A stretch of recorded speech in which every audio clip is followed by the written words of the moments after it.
Hello. We're back with another impromptu stream. Sin is not here and I have no guest. So I am just going to leave this running for a bit to allow people to show up, and in the meantime I will figure out the URL and tweet it. That whirring noise you can hear in the background, that is not bad mic, that is the PS2's hard drive, which is whirring and wheezing like it is about to expire. And we are live. Okay, copy link address. You're here prior to Twitter, me announcing this on Twitter. Thank you for your loyalty. And another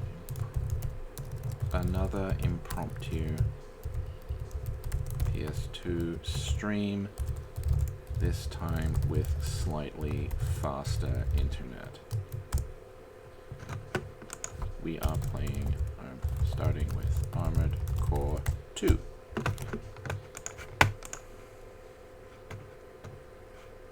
And now I will open the window and pop the chat out. 5 watching already. Hello, everyone. We are still setting up. Hello, Red Took and Yoop.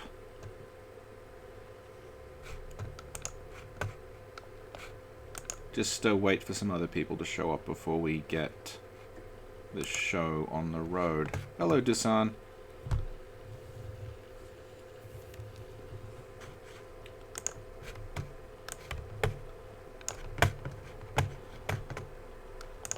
Yeah, YouTube streaming forces you to, like, select a game from a list before you start, and we couldn't just pick, like, whatever PS2 games I happen to have in the box today. So, legally, we're starting with Armored Core 2, but we'll probably not give this that long, because it's mostly a mech garage sim, kind of like the first one. It's not that interesting to watch people tinker with a robot for an eternity, so we'll give it a while. And, yeah, unlike last time, we are apparently on 0 dropped frames. For reference, last time we were dropping between 45 and 50% of the frames. So, we have really, really upgraded. Wow. Okay. So I'll give it a couple of minutes.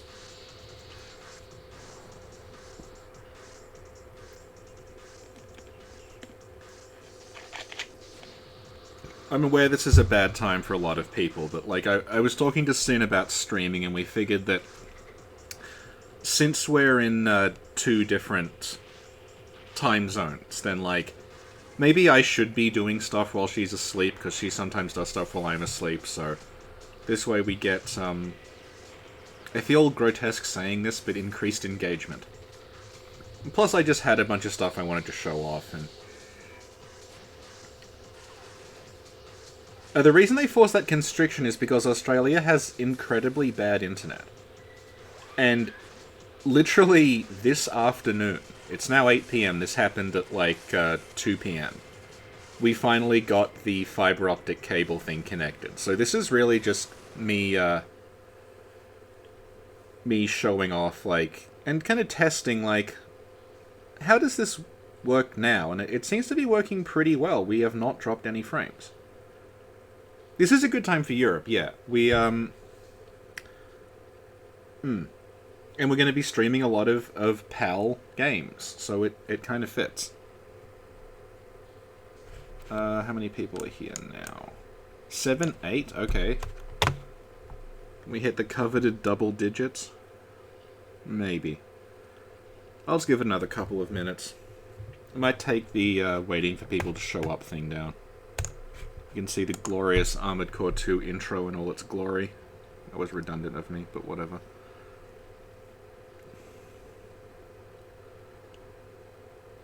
So yeah, this was published by Crave. That's kind of important because, like, the different Armored Core games were published by different publishers in Europe.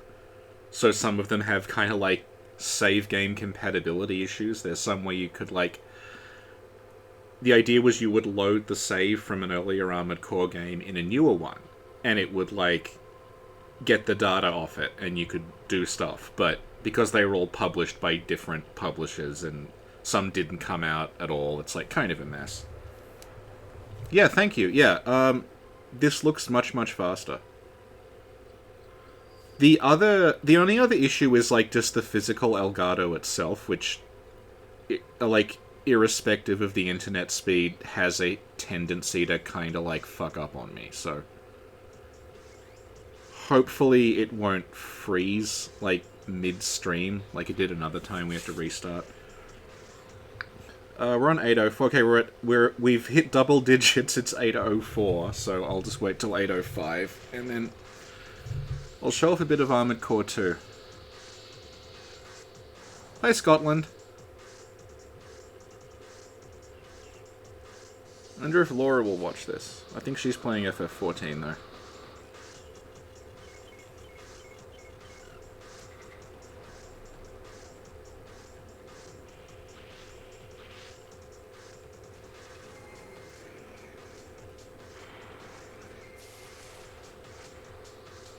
I may just let this intro play to the end and then I'll hit start. Hey, Harvey! Okay, we're at 805, so I'll just wait for this intro to end. You see there that the AC got its arm blown off. That's purely cosmetic for this intro, but in one of the later ones they did actually add individual part damage, and it's not great. Hello, Ethan.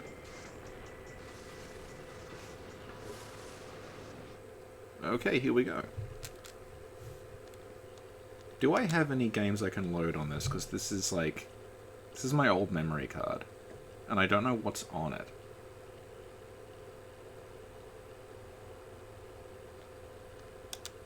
There's no data, and no data. Okay, good. What year was this released? This was, early 2000s. This is Armored Core 2. The first Armored Core was, like, 97, 98. So this would have been, like, early PS. Yeah, 1997 to 2000. So this game is 19 years old. This game can vote. This game can drive. This game can be drafted. And, okay. We'll go normal difficulty. Enter pilot name.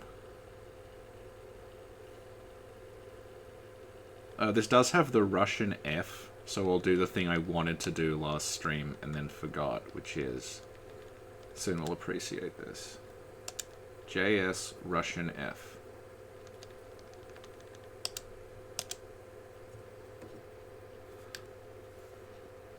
Good morning. Frank Crastinator. So this is a direct sequel to Armored Core 1. I'll just up the volume slightly.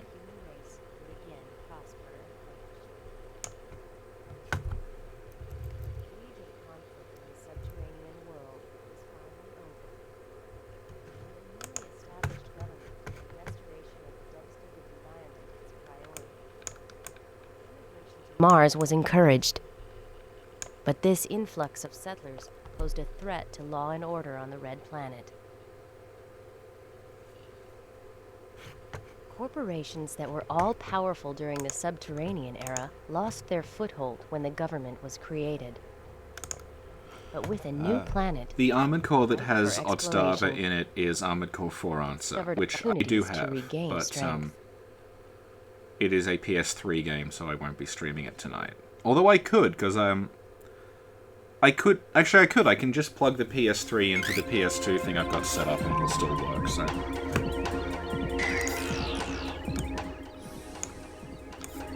Let's just take the wind down.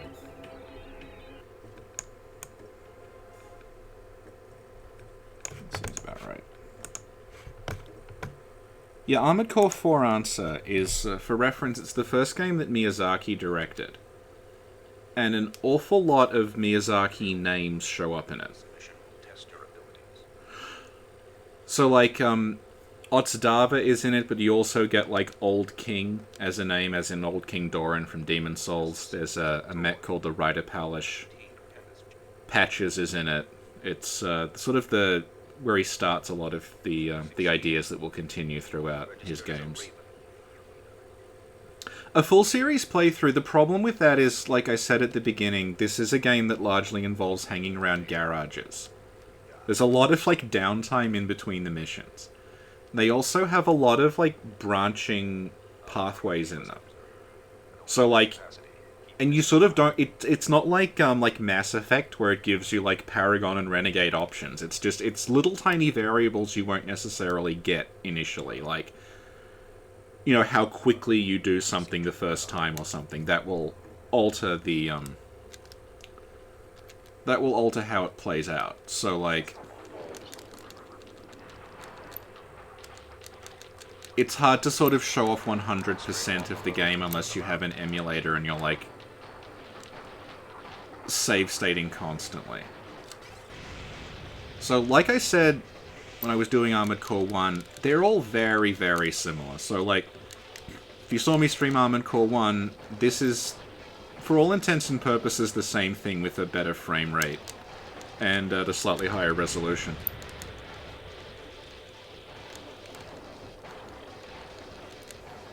May just turn the sound down slightly, because it's loud for me, so that's better.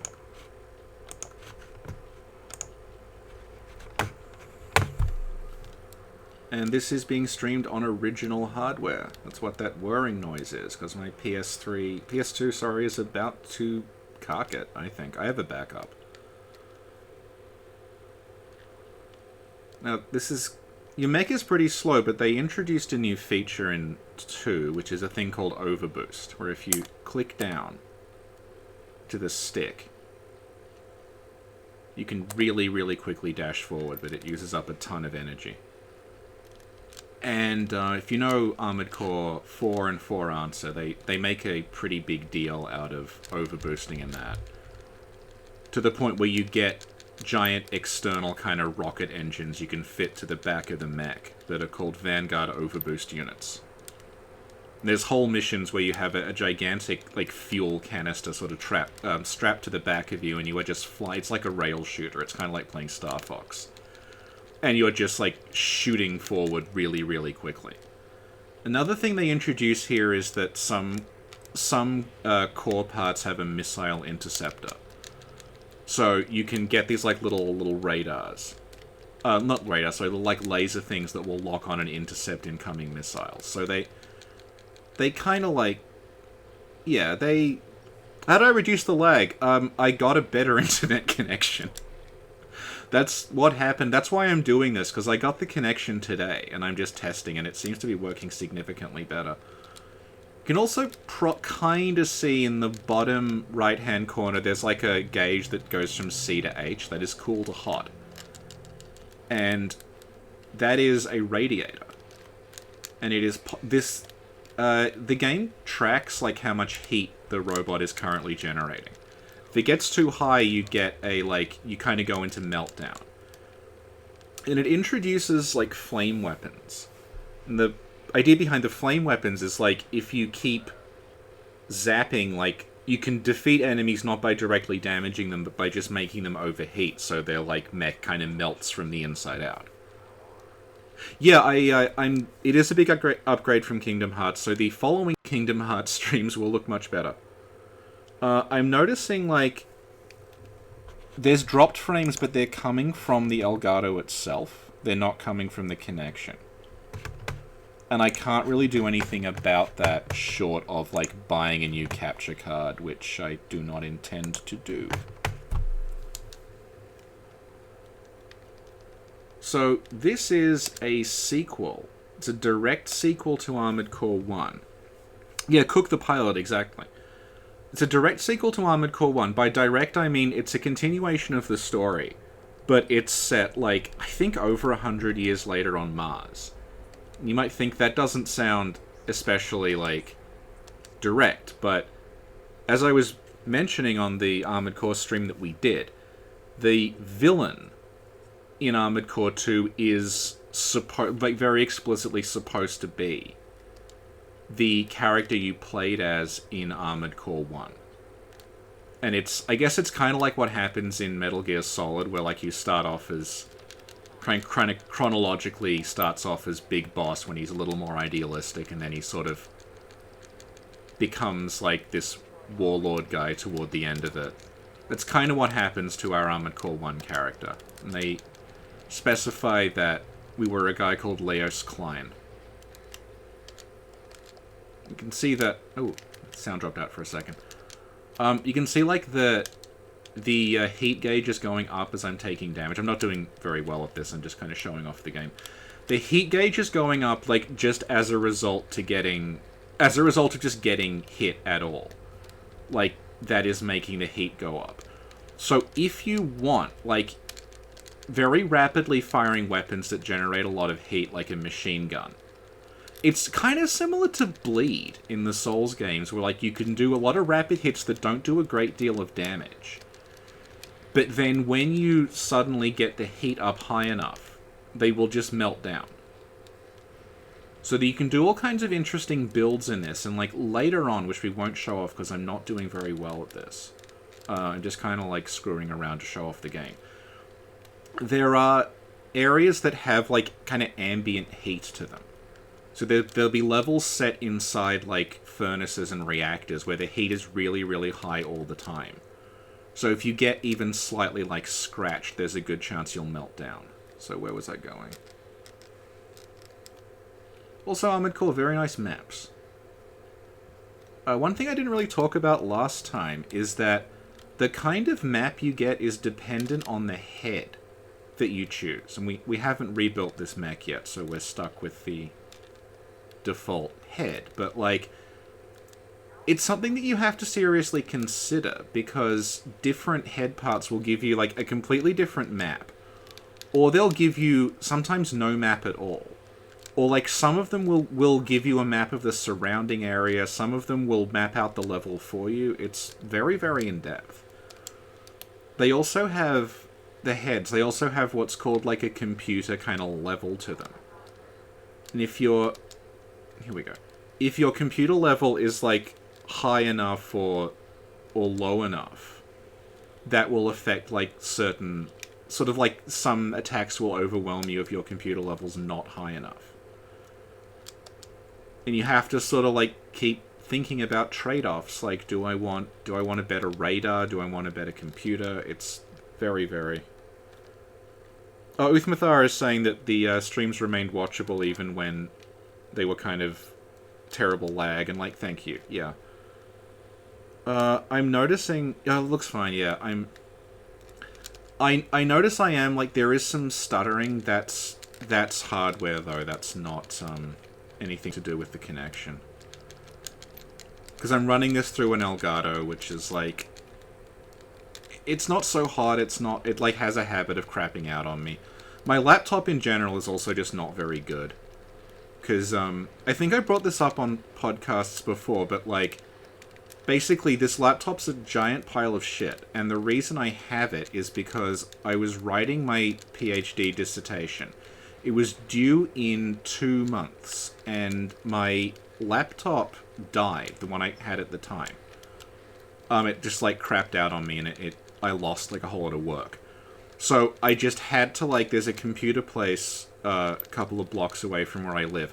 I just had to run, like, 9 a.m. in the morning as soon as it opened to that computer place and buy, like, whatever they currently had. Because I just had to get that thing finished. There was no time to screw around. So I wasn't able to, like, go and kind of browse and slough what's right for me. So this computer is astonishingly shit. It's very, very bad. Much like the robot I haven't built, sorry. Much like this robot, which is, like... It's down to triple-digit AP, which sounds like a lot, but really isn't. Hello, V. I am well. I am just testing the new streaming speed of this internet.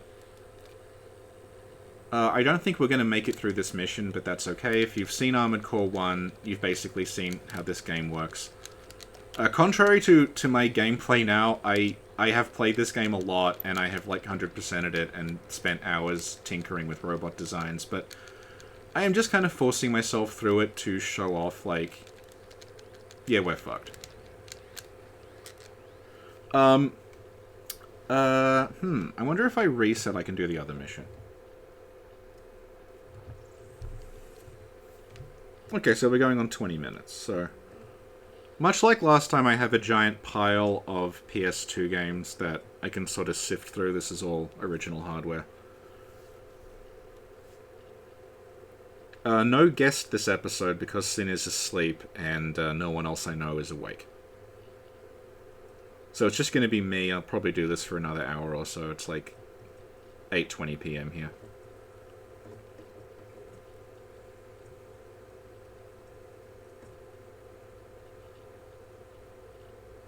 Dirge of Cerberus, I think I should have Dirge of Cerberus. It sounds like something I should own, but I do not own Dirge of Cerberus.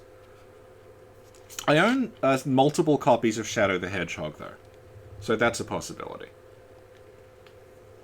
But my PS2 games are all in another room except the handful that I grabbed now, so I'll just stick with what I've got.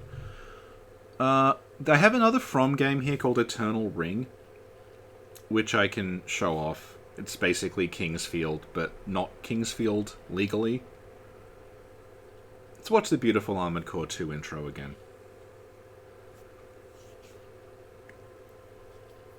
I'm kind of regretting not showing off Armored Core 3, because the intro of that very prominently features a raven flying around.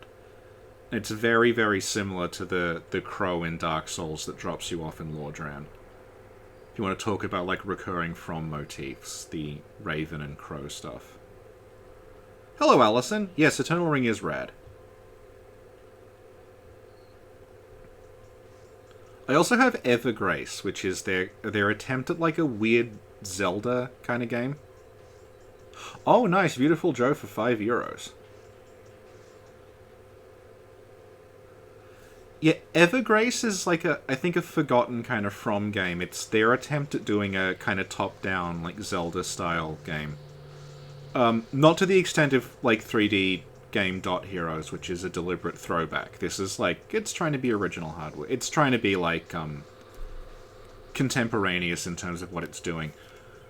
But, yeah, that is notable because it's got a soundtrack by Hoshino Koda, who is the From kind of in-house... I don't know if he's in-house, but he does a lot of their, like, non-Souls soundtracks. And he's in a band called Frequency. And the later Armored Core games that he scores, the OSTs of those games are just his albums that he's just made into OSTs for games. So... But yeah, he's, I think, kind of forgotten because of... You know, everyone just associates From with Souls at this point, so... Also, yeah, me fucking up before that was on normal. What do we call ourselves?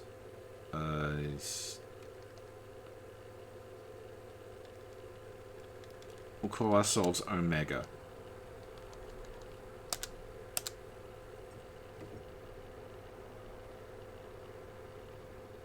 Yeah, he does a lot of drum and bass stuff. Anyway, Evergrace is the exception because it's a fantasy game that has his soundtrack, and it's really strange. It sounds so odd. And, like, if you follow me on Twitter, I did a sort of small, like, Hoshino Koda thread where I posted some of his music, and his Evergrace soundtrack is extremely strange. He also did the soundtrack for Cookie and Cream, which we streamed last week.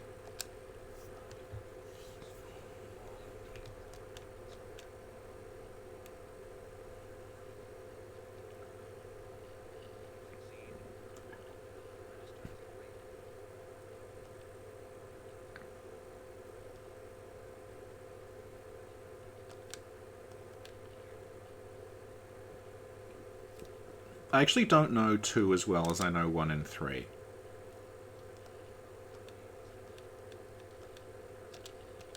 So I kind of can't really remember the mission structure of this that well.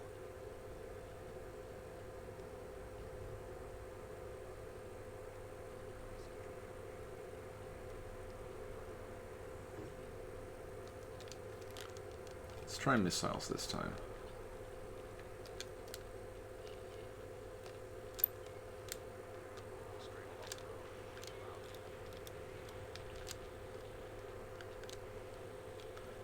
What's my favorite Zelda game? My favorite Zelda game is a tie between the first one and Link's Awakening on Game Boy.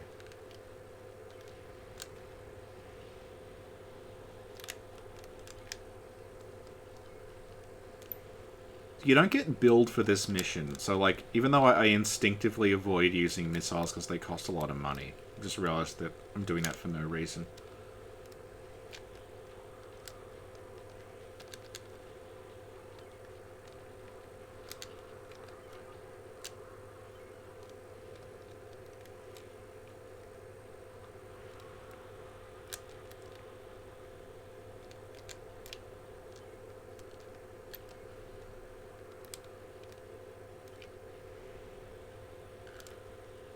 I have not played the Link's Awakening remake. I don't even know if it's out yet. Beyond Oasis, I have Beyond Oasis because I have like a Mega Drive game collection thing that's got Beyond Oasis on it, but I haven't played it for that long. I know what it is though. It's a similar like Zelda-like kind of game. I did not have a Mega Drive growing up, so... But I have bought a lot of Mega Drive collection stuff, because they... Unlike Nintendo, Sega just sort of make it pretty easy to get your hands on their old stuff. To the point where I have, I think, 4 separate copies of Fatal Labyrinth. Actually, I remember I was talking to Lance about, like... Because he released a game on Steam. And he said, like, oh, what's your Steam account so you can play it? And I said, like, oh, I have a Steam account, but I only got it because I wanted to play one game. And then he answered half sarcastically, oh, was it Fatal Labyrinth? And I said, yes. Yes, it was. And he said, oh my god, same. So, I guess we bonded over Fatal Labyrinth. A very, very basic Genesis roguelike. I might actually show off the arena in this. There's arena fights in Armored Core 1 that are just like... they're like just like missions. They're not a separate thing to the... Like on the... I'm doing a very bad job at explaining this. There are arena fights in Armored Core 1 that are just straight up missions, whereas in Armored Core 2 and 3 onward, they make arena a separate thing. So what you do is... This is a ranking of, like, all these other characters.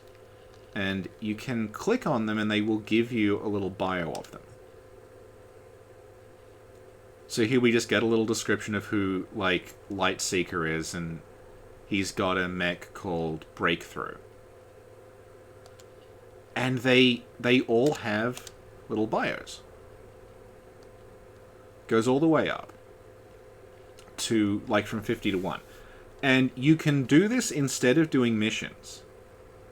And the advantage of this is that because this is like, I guess like a sports arena kind of deal, it's not a mercenary thing. You don't have to foot the bill for the damage that you take. So like you can be destroyed, you can like waste a ton of ammo, and you don't have to pay for it. So this becomes a good way to earn money early on. So I might just do some of this and just show off, like, the arena stuff. They released a couple of Armored Core games that are just this. So there's no missions, it's just arena fights with other robots.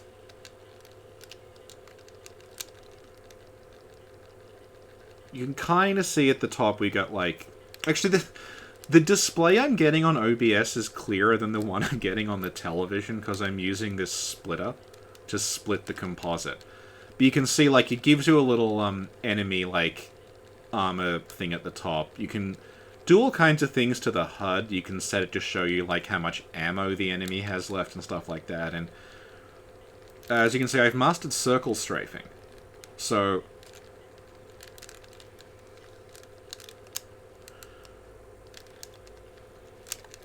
Another way you can cheese this, which I found out, although maybe I'm thinking of 3, is that a lot of the the arenas, they don't have a barrier around them. They just have like a boundary, and you automatically fail the fight if you go outside the boundary. So what I used to do is I would climb up the rankings with a really shit robot by just standing really, really, really close to the boundary of the arena. And then hoping, and this usually happened, that the guy trying to kill me would just boost past me, go outside the boundary, and I would win by default. And that is how I became the greatest warrior that the Ravens have ever known.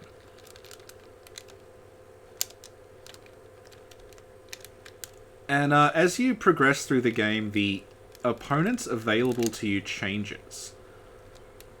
Because, like, it's kind of implied that, like, some of them die during missions, and some of them, like, will betray you. There's a really miserable one, I think this might be in 3, though, where it's, like, one of the characters in the arena is very specifically raising money for her sick brother who has a terminal illness. And then once you beat her, I think she just disappears, because it's like, well, that's it. He's dead now, and you killed him. Hey, Katie, I am winning. And, lots of people put a T in my name, I don't really care.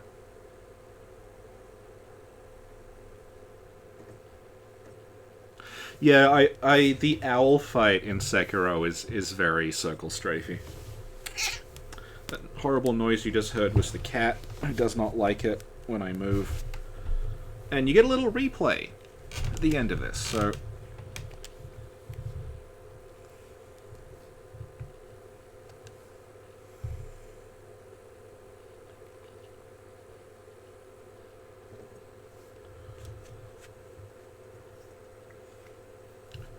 we should get a payout that is not great. Yeah, 2,000 credits isn't much, but also there's no risk if you lose.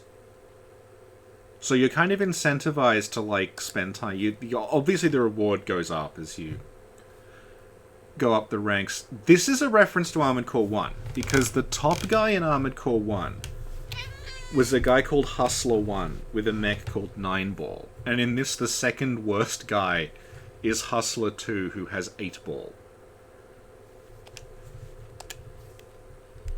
So, like, even though it's 100-ish years later on, like, it's still calling back to Armored Core 1 a lot.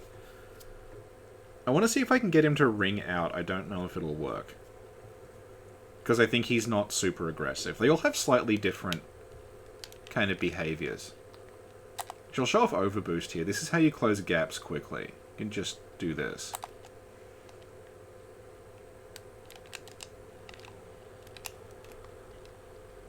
Well, no, my chair no longer creaks. I have a better one. But unfortunately, because I have a better chair now, the cat is here even more.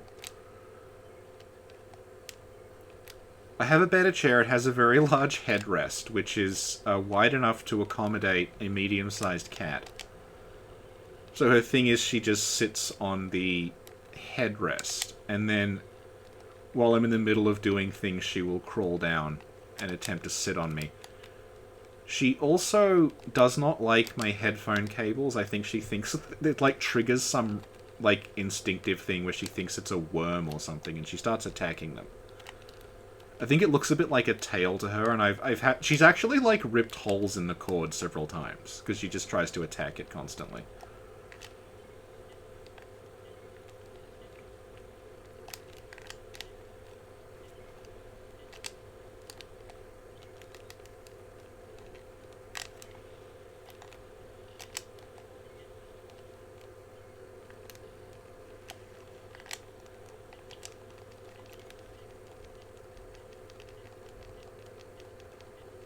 Oh, thank you. Well, the cats like me a lot.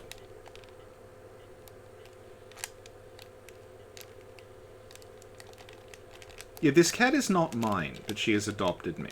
She lives next door and she comes in through the window. There's a feral one that's also kind of adopted me, but doesn't like me getting too close. So I sometimes... I can put food in front of him, but if I kneel down, he runs away. And there is also another cat that lives on the other side, who used to show up in the morning and not leave all day and lie there, and I used to think, is he sick? Is he dying? Because he would just, like, at 6 a.m. he'd just be lying on the porch, looking like a beached sea creature, kind of going, "Aah." And then one day I ended up taking him back home and saying, like, do you know that, like, your cat is here all day? Is he okay? Is he sick? And they said, yeah, what happens is that we get up at 5:30 in the morning and we give him a gigantic plate of sausages for breakfast. So what I thought was, like, this illness was just he gorges on sausages and then sort of, like, drags himself to our porch and just lies in the sun all day going, bleh. So he is fine. Have I ever played MechWarrior? I have played games in the BattleTech universe, but I have not played MechWarrior itself because I did not have a PC, like, much as a kid. But I have played, there's like an SNES BattleTech game that I've played. It was a game and it let you rotate with the L and R buttons. So I would play it with a friend of mine, and like one of us would... There was a way to do it across two controllers, and like one of us would control the direction we were shooting in and the other one would move it. So we figured out a little like two-player way of doing that game. Here's one of the four-legged ones. I feel like I didn't really show off... I showed off a bit of, like, different designs that's possible in this game, but, like, you can build some very kind of strange, outlandish designs in this. It doesn't all have to be, like... You start off as, like, this kind of, like, just humanoid mecha, but you can just straight up build tanks and things. You can build, like, spiders. It's a lot of freedom to just sort of do whatever you feel like. And I get one of the issues with what Miyazaki did. This is like... His reputation in the Armored Core community is different from his reputation in the Souls community. Is that he did a bunch of stuff in Armored Core when he was in charge of it that rendered, like, certain designs no longer viable. He made it very, very fast. And very, very kind of fragile. So... the people who liked controlling big, chunky tank things are not overly happy with the changes he made. A good way to, like... to explain it would be like if Bloodborne had been Dark Souls 3. Where, like... okay, this game is here and it's fine on its own terms, but if you wanted to play a mage, if you want to play a tank, you are out of luck. We've removed all that. That's kind of what he did to Armored Core. And there's a sort of, like, split around, like... you know, people who... they want to be a tank. They want to be, like, a big fat thing that waddles around and basically doesn't move and has giant guns on it. And he's like, no, you'll be a very, very high speed, like... They also make the mechs smaller, kind of canonically, in those games. So, like, here, like, we're about the size of a house, but by 4 answer, you're controlling a different kind of thing called a next that is about half the size. And they make a huge deal about how, like, the nexts are much better than those old Armored Cores, and people are like, but I like the old Armored Cores. I don't think we're going to make it. I overloaded my generator, so no dashing for me. I mean, it's possible.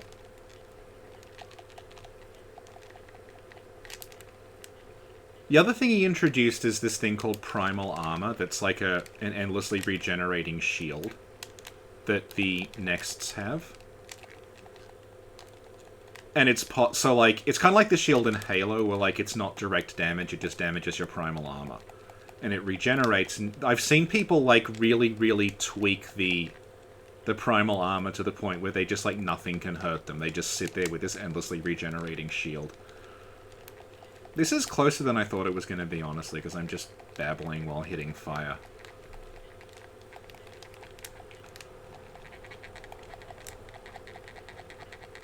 Come on. Look, I can circle strafe. Okay, the forbidden technique passed down by my master. You cannot escape me. And there we go. Thank you, Harvey.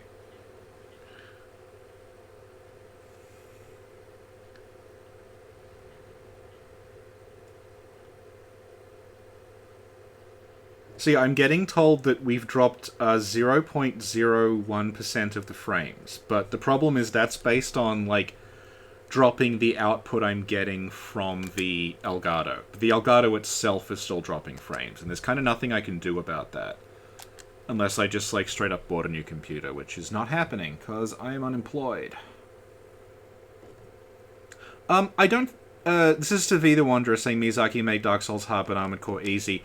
He didn't really make Armored Core easy, he just sort of made it, like...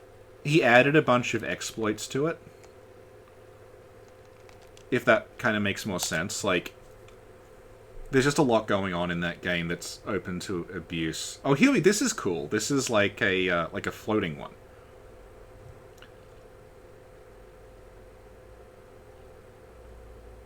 And like the bio says, like this guy is, you know, he's built this like floating thing, and he's got a shield, and it's like really putting a strain on his generator, so his robot's not actually very good.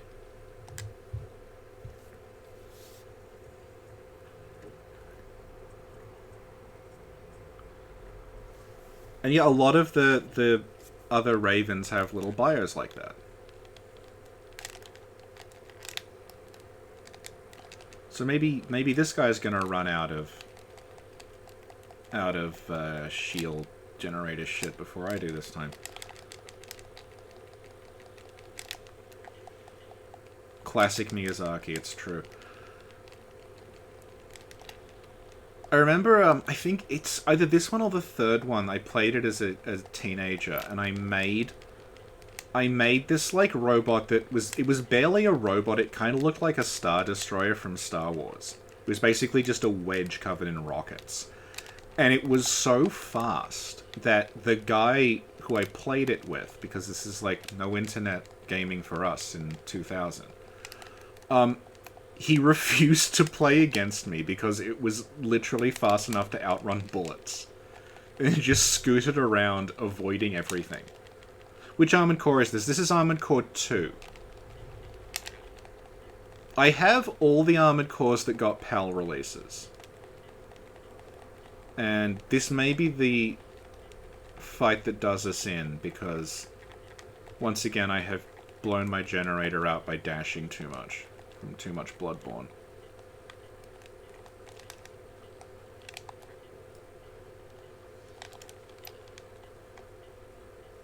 Also, you can kind of see there that they have shields. The shields are like the most pathetic things. Your robot just sort of like very gingerly puts its arm up and a small glowing kind of sphere appears and it's like, please don't hurt me. I've never seen a shield actually do very much in this game. I don't really understand why you would have one. The dazed... This is not like Havel's shield. This is just like... This. Just different damage to physical. Because this is the default mech, I haven't tinkered with it. It doesn't have especially good energy defense, so he's doing a lot more damage.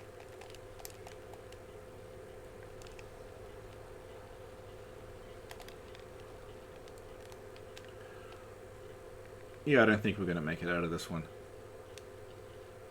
But at least if we don't, I'll be able to show you that. Here we go. When you lose arena fights and your mech catches fire, you don't have to pay for the damage. I think the idea is it's being footed by the people who, like, put the show on. Like, if this were a mission and I were taking this much damage, I could just forget about, like, I'd be in debt by the end of it, because, yeah, we're dead. So, like, if this were a mission,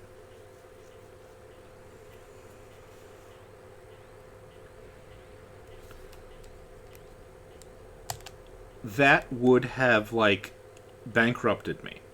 Because I would have to pay for, like, the whole mech to be rebuilt because of all the damage. But because this is the arena, I don't have to. So that was Splurge, who brought an end to our rise. Let's look at some of these other people. I always remember Malpractice because it's decked out to look like an ambulance, which I thought was cool.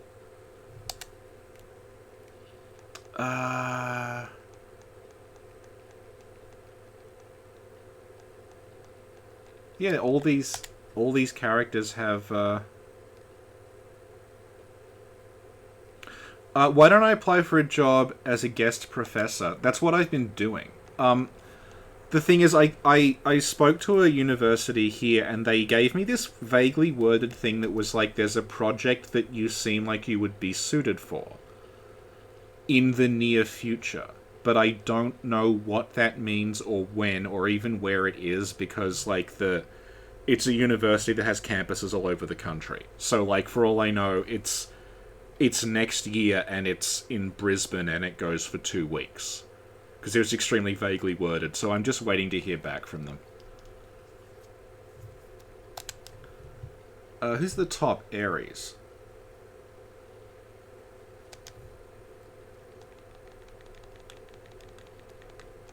This is Strung. If you can remember, this guy was in the... he was like our examiner in the intro mission. He's the guy taking us on the tutorial. And, like, spoilers, because it's a From Software game, he tries to betray you later on. And if you kill him in the level where he betrays you, he will disappear completely from the arena and be replaced by someone else. Another thing that they do is, like, as you go up, you will start, like... the people at the bottom will drop out and be replaced by, like, other people you haven't beaten yet. So even though you're above them, you can still go back and challenge them again. Like Warehound. This is clearly a Bloodborne reference. I guess it looks a bit like Parl. It's like sort of electric. What's the plot of this game even? The plot is that after Armored Core 1,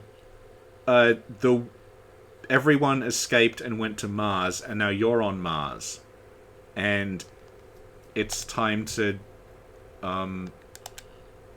do things on Mars as an elite mercenary on Mars, and also the villain is the character you played as in Armored Core 1. One of the things they do in this is that because it's on Mars, they introduce this, like, Martian subplot about, like, actual aliens. They're not in the game, but you will encounter, like, the ruins of the old kind of Martian race. The plot of Armored Core 1 is that you are a mercenary who does mercenary things and you're underground. And then the plot of Armored Core 1 is like the world, humanity has retreated underground and everything is run by a giant computer. But it's also like this sort of hyper-capitalist world where the computer is keeping all these corporations in check. The idea being that, like, the corporations are all competing with each other, and that's locked them in, like, a sort of eternal stasis. But then, when you're introduced, you sort of throw the mission... You kind of, like, throw the world out of balance, because you kind of end up messing with, like, what corporations have money and what ones don't through your behavior. That kind of wrecks everything, and then at the end of the game, the computer that's running everything tries to kill you because of what you've done. So you end up killing the computer, and then when you've done that,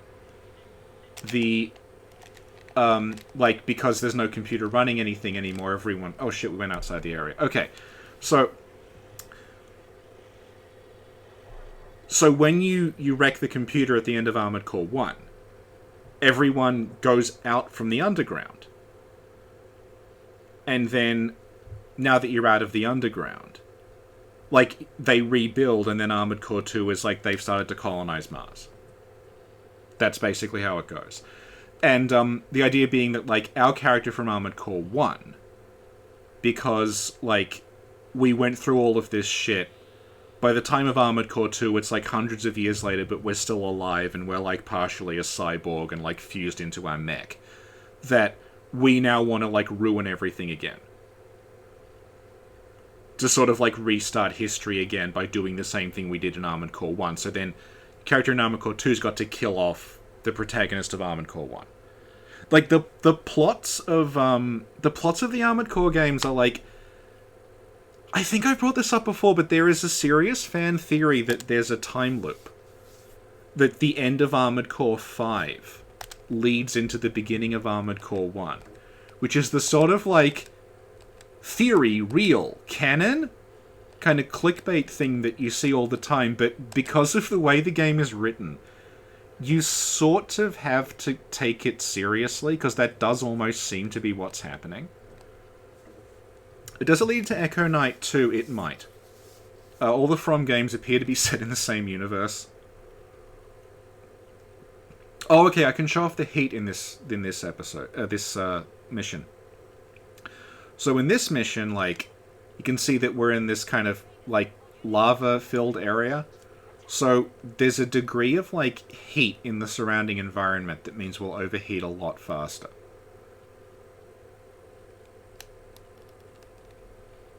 You can see, like, the heat is, like, already raising and it's not lowering as quickly as it usually does. I may actually just park myself, like, near some lava to show you. You can think of this as the Iron Keep of Armored Core 2. Let's chill on this rock, and heat is not going down very quickly. If I step in the lava, you can see it's like, I'm not taking damage, well I am, but like, it's, the heat is rising like incredibly rapidly. And you can see like now, because I've hit a certain level of heat, my armor is just straight up draining, it's like going down really rapidly, and I am now dead.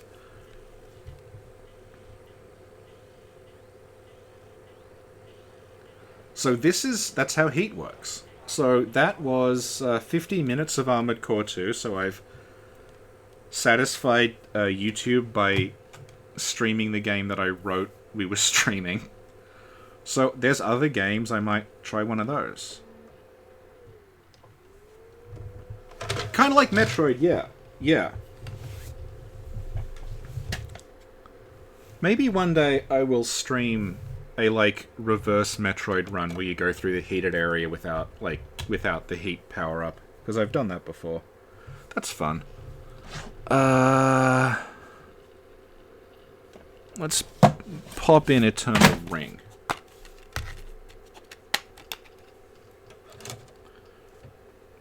This is an X-rental copy of Eternal Ring from Video Easy in Stanmore. And it still has the original manual in it, which has written on it, removal of instruction booklet will incur a $10 fine.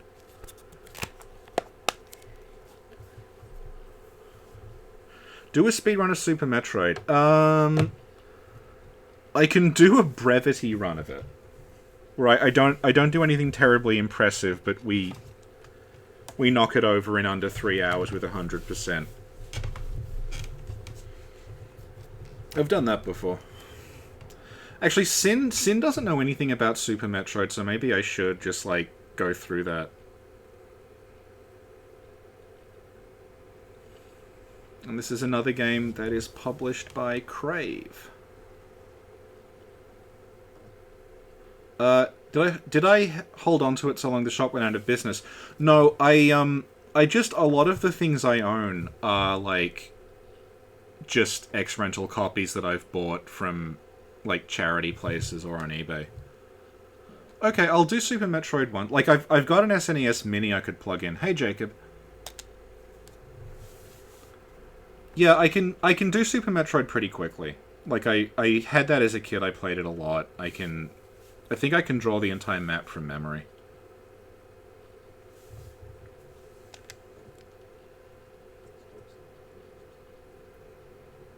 So this is Eternal Ring. It's basically, I don't even want to call it off-brand Kingsfield, because it's still From Software, and I don't quite know why this is called Eternal Ring and not Kingsfield 5 or Kingsfield 3.5 or something. I guess it's got a slightly more cinematic intro and you see the character you play as. I remember the ads for this game, they put a lot of emphasis on this guy's very Sephiroth-like hair. And then they had the caption, "Who says that all fantasies need to be final?" I guess because it's an RPG. But this has nothing in common with Final Fantasy at all. Yeah, Kingsfield 358 over 2 days. So, like... I remember when they announced Bloodborne, I weirdly thought it was going to be like this. I thought it was like a weird spin-off of Souls. In the same way this is kind of a spin-off of Kingsfield. No, I was not prepared for it to be as in-depth as it was. Any chance of shovelware? Yep, I have quite a fair bit of shovelware within arm's length. Okay, that's okay, Kate, if you want to play... a lot of people are playing FF14 right now, actually. That's why I don't have a guest. Because I was going to message some people, but they're all playing Final Fantasy XIV. So you're just stuck with me and the cat, who is not very talkative, but is chewing my hand right now. I've never finished this game, but it's apparently very, very short. Quesadiv has played this. So maybe if she shows up, she can explain this to us. So I guess it's, once again, we are a prince on an island.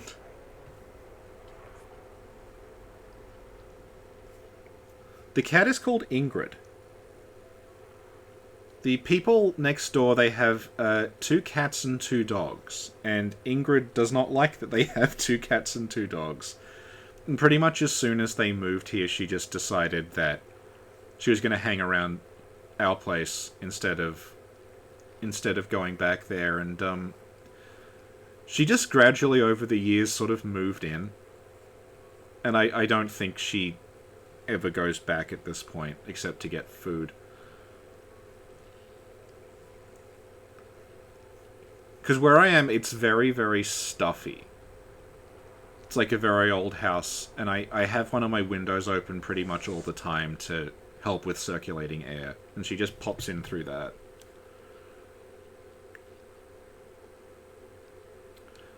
Yes, Kingsfield and Garfield together at last.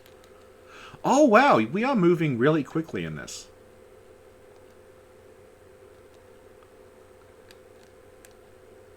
This is like... It's like Kingsfield, but you need to pee really badly.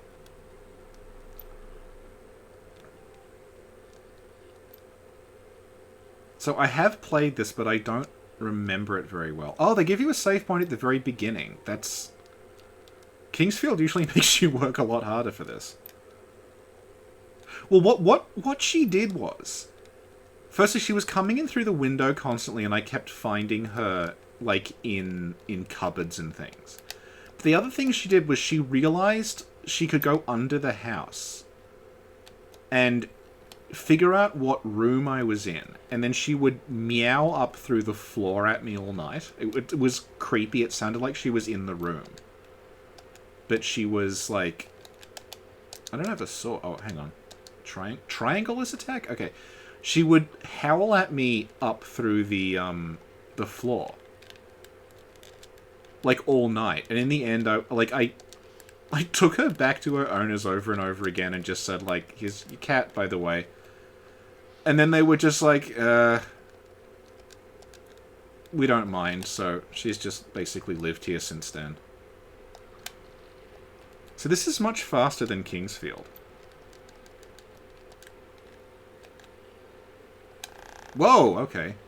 Water kills you instantly.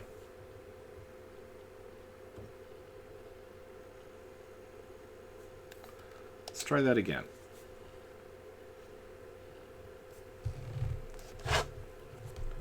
Oh yeah, who said fantasies have to be final is also on the back of the box here.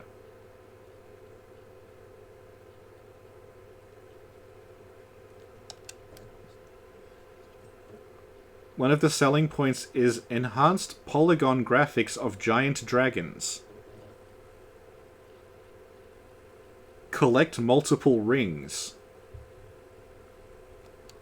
Real-time atmosphere including time of day and weather. Also, unskippable cutscenes, apparently. That's not listed. First-person perspective in an RPG adventure where your combat skills will rely more on magic than swordplay. I guess that's why it's fast. From memory, it plays a bit like a first-person shooter. Because it's called Eternal Ring, because you get these rings that shoot different lasers, like kind of magic things when you use them. You have a lot of MP. So, from what I remember, like, once you get the fire ring, which is pretty early on, it does kind of become an FPS. I think that's why you move so quickly. If anyone remembers an old DOS game called Catacomb Abyss, is this Sonic 2006? Well, don't press your luck, because within reach is a copy of Sonic 2006 for PS3, which I think is like the worst version. A game I have finished. I wasn't even streaming. No one was there to laugh at it with me. I just beat it.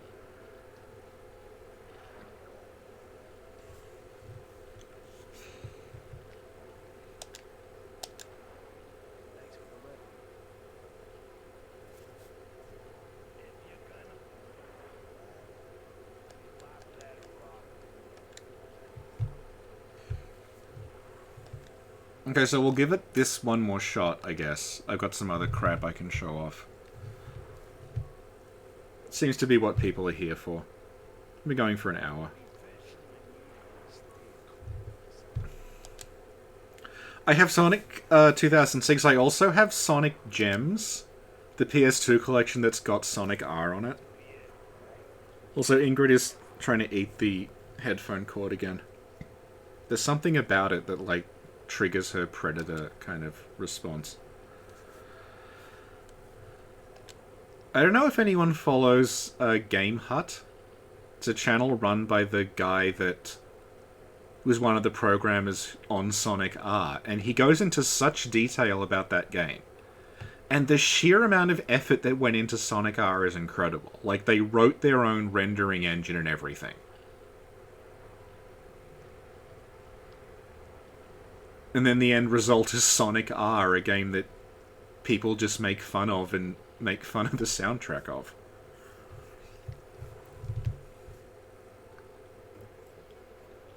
Uthmith pointing out that they used to have to repair old and resell old broken consoles, and they have 4 copies of Sonic 2006 because they were left in the system.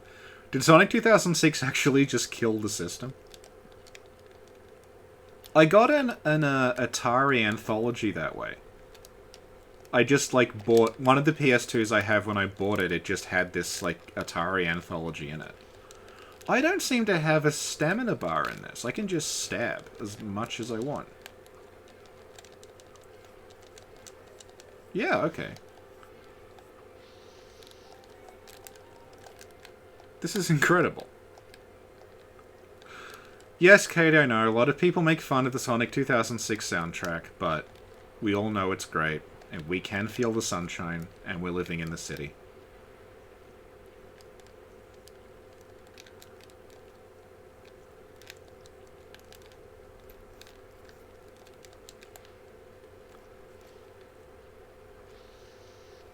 Oh, the BioWare Sonic. God, yeah, I know what you mean. What Beautiful Bear in a Tutu is referring to is there is a BioWare Sonic RPG on the... It's on the DS, I think. I think it's DS or 3DS. Called Sonic and the Dark Brotherhood. And that... There was something, like, went wrong with the soundtrack. I don't remember the exact story. But, like...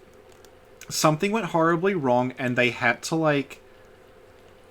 It's all, like, weird placeholder MIDI versions of, like, the real song. So you play it, and it's just like...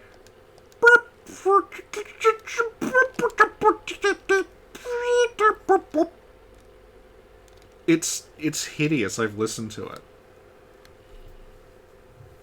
I know, Clement, who I guess some people will know because he's pretty popular. He has a video up about it that he goes into it.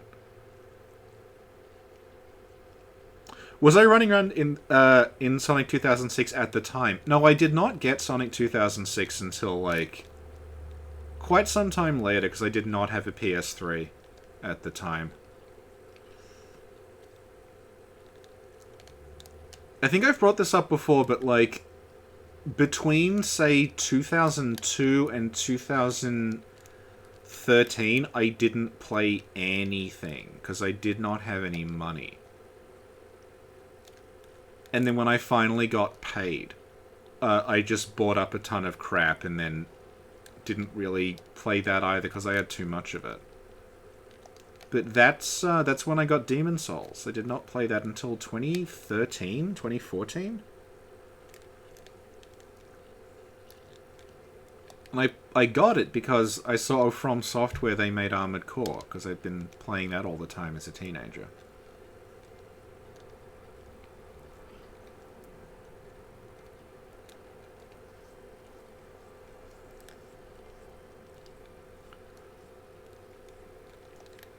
Yeah, apparently this game is very short, so let's poke around for a bit more and then switch to something much worse.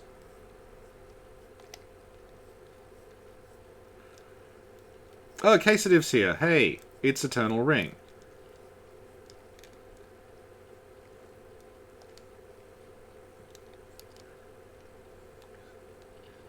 I have a lot of PS4 junk PS2 junk we will never make it through in one stream, but I was thinking, like, because I own all this physically, I could just, like, put it all in a box and just grab whatever's at the top after I shake it or something.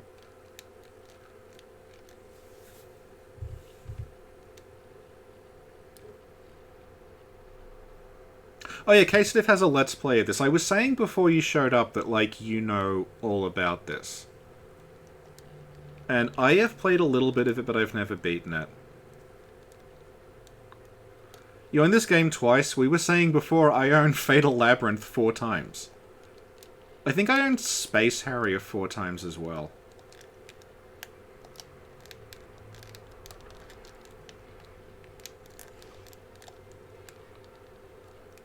Well, my first impressions upon playing Demon Souls is, it kind of reminded me of Kingsfield. It took me a while to get into it, but, I mean, we all know what happened at the end of that. Oh, you have it on PS4, okay. I'm streaming a PS2 copy. I didn't know this was on PS4. It may not be in this region because it has a different publisher. I can't get over how much faster this is. This is like I'm playing... like someone made a mod of Kingsfield.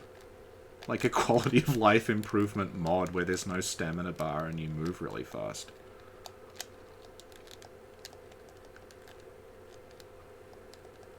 Yeah, US PS4. Yeah, these are all published by different people here, so they're all like... This is Crave Entertainment. And then, like, Edutech did a bunch as well. I think the PS4 one would just be a port of this, because there's a bunch of PS2 games just ported to PS4. What about survival horror? I like survival horror, and I have a lot of survival horror. I think I'm going to have to end up doing the survival horror streams from now on. Because when Sin tries to do it, her default response to every situation is to just sit there and refuse to do anything. Because she's worried something will happen. So her response to, like, Kuon was to just sit there and just be like, I'll wait for the monsters to leave. Which is not how Kuon works.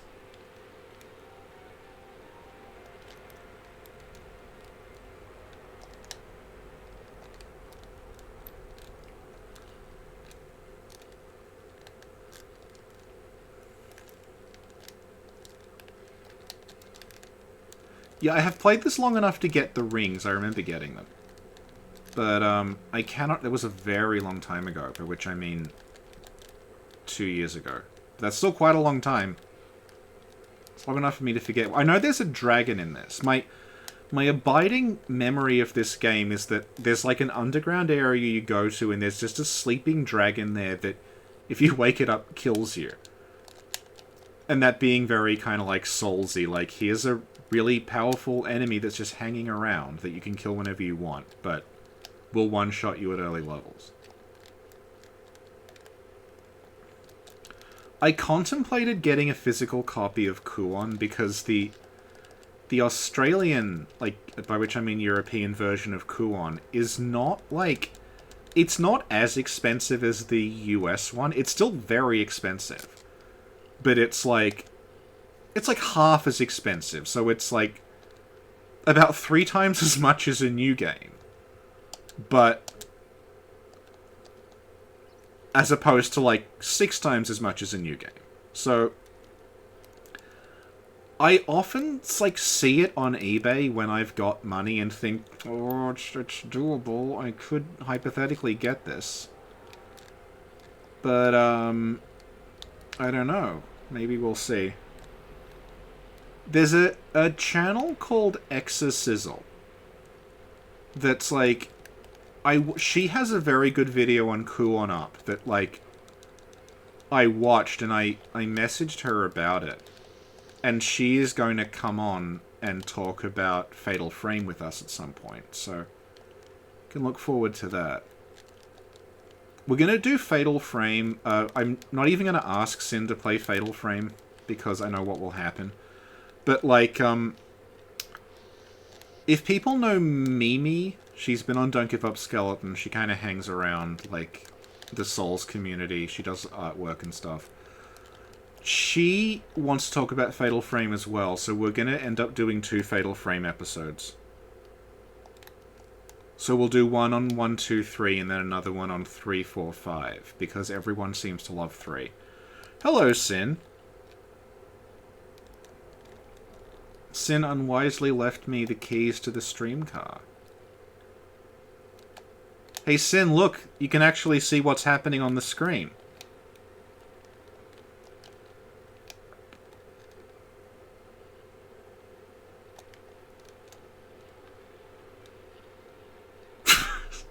Yes, I'm bullying Sin.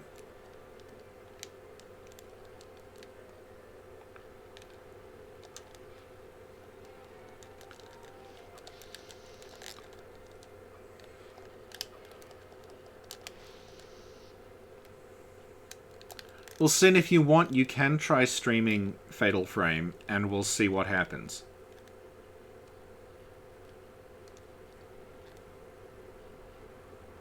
I don't remember if I brought this up before, but during your first Kuon stream, I got actual emails from someone I'm working with who was watching it, telling me to tell you things.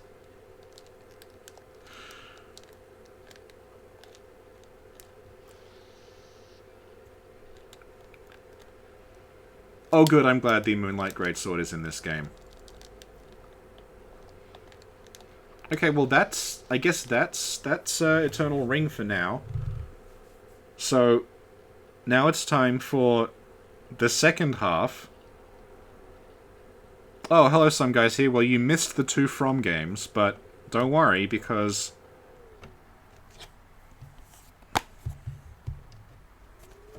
there's plenty of other stuff here. I want to start with a game called Adventures of Darwin.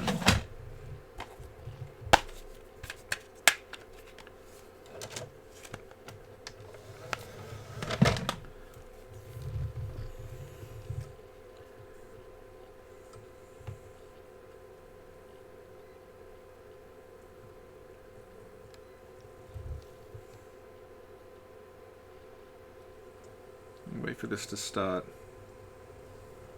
The channel is called Exorcizzle, as in exorcism with sizzle on the end. If you just Google, like... not Google, sorry. Just type, like, Kuon Story Explained or something into YouTube. It'll be probably the only result, because I couldn't find any other ones. But, yeah, she has a very good video sort of laying out the way Kuon works. Because the thing about Kuon is it's got, like, straight-up unreliable narration in it.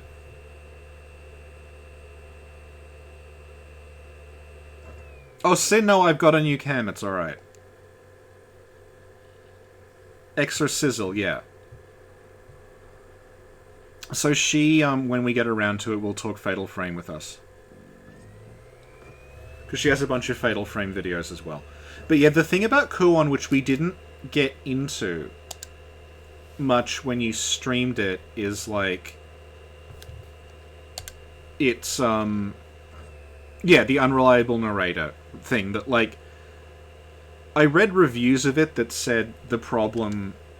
Oh, well, Kuon, like, the story doesn't make any sense because the same things are happening. Like, you can't reconcile it, but that misses the point, which is that it's intentionally, like, unreliable. And it's, as Quesadiv is saying, it's unreliable for a reason. It's not like, this just didn't make sense, so we're going to say it's unreliable as a means of getting around it. Like, it's written into the plot that some of the events you're seeing did not happen, and there is a reason why you are seeing them. So this is a game called Adventures of Darwin, which I just realized now does not allow you to skip through text very quickly. This is a one of the Simple 2000 games, which I streamed last time. This is one of the more ambitious ones. It feels like they actually cared about making this. And it is not a... it's not just an excuse to see a bunch of, like, PS2 women in bikinis. It has, like, stuff going on in it. This is kind of like Pikmin. It's very, very odd. It took me a long time to understand how to actually play it, but I have beaten this. So, what you do is...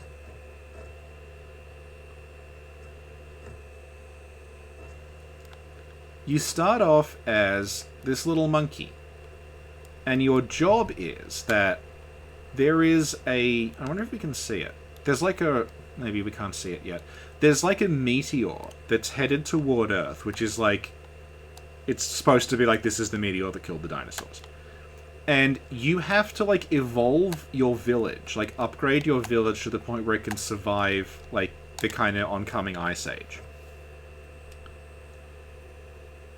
And what happens is you start off as a little monkey, and then the more you find, like, the more kind of, like, progress you make, you gradually become a human. And, like I was saying, kind of like Pikmin, we have 4 little monkeys following us. It's possible to upgrade to get, I think the maximum is 20. It is a very neat concept. So, I think this is going to give us another monkey. Good. Cool. We now have 5. So, all these little things lying around. There's iron, and there's, like, fruit. And there's wood and stuff. You gotta bring them back to the village, and that kind of upgrades the village. There's also these, like...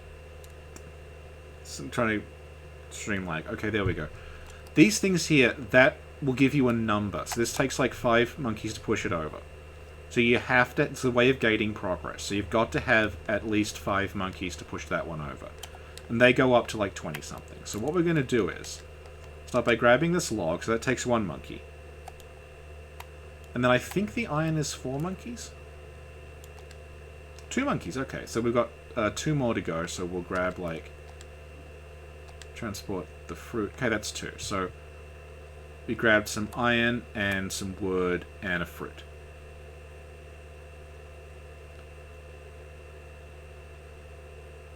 Take that back to the village. And that then, like... a little sort of village experience bar goes up.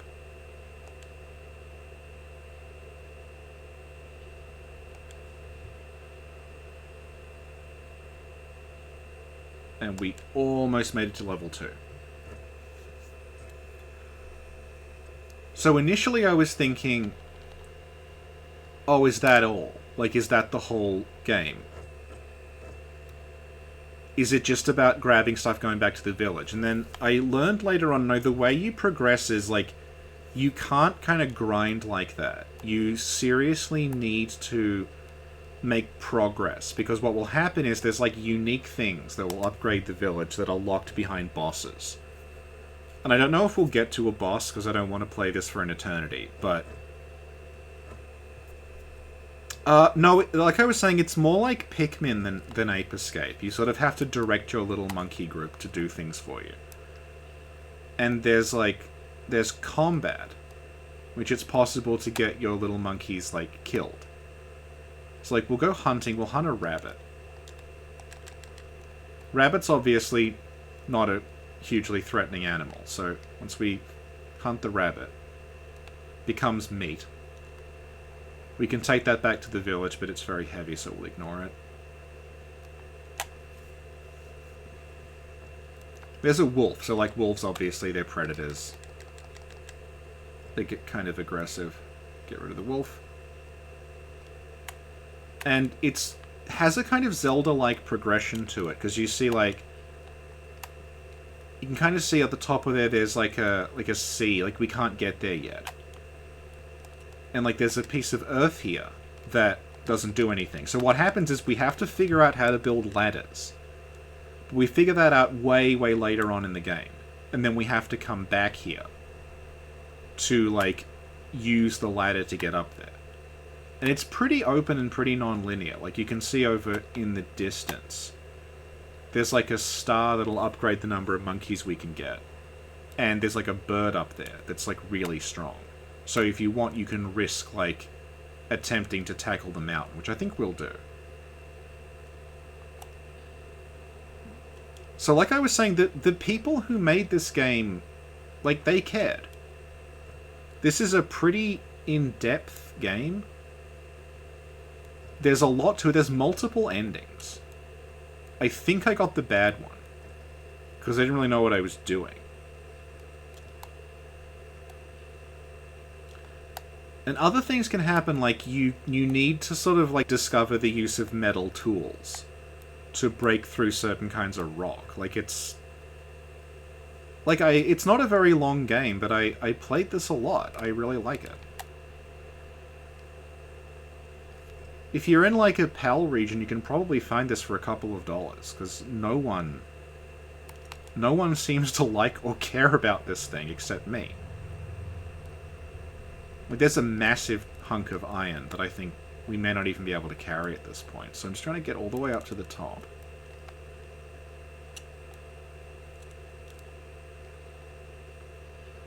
It is a very, very interesting game. Well, yeah, that's the thing. It's sort of wholesome, but then, like, the ending is kind of incredibly fucked up. Like, maybe I did it wrong, but I got an ending where basically it was kind of like something from Planet of the Apes. Like, I discovered the gun, and then that led to, like, all life on Earth being wiped out because we, like, introduced the concept of warfare. And it's seriously, the final thing it shows you is, like, one of the monkeys with a gun to their head. But I'm pretty sure there's a way... I think because I upgraded the village wrong or something. That's why it happened. So let's grab some more... So we've got 6 monkeys now, so I might be able to grab an extra thing on the way out. And also, kind of like Souls, this just... The areas all loop back on themselves. So we can go back here again. This is back at the beginning. And, like... Also, like here's one of those blocks, which... I wonder if the camera will rotate through the wall. Well, not very well. Oh, it will, okay. So, like, this is one of those blocks you need to knock over. So, if we come back to, like, all the way around that area with, 9 monkeys, we can knock that down, so then next time we start, we'll just be able to go back through here again. So these areas are, like, really, really kind of nicely designed. And then, like, we may not see it, but as you kind of bring stuff back to the village, more and more buildings start being created on the little village menu, and you can visit them.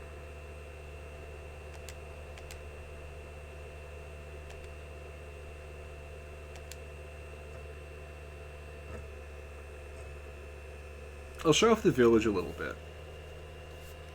So, like, because we brought back a lot of iron, they've built this thing called the Iron House. If you talk to the monkey at the Iron House,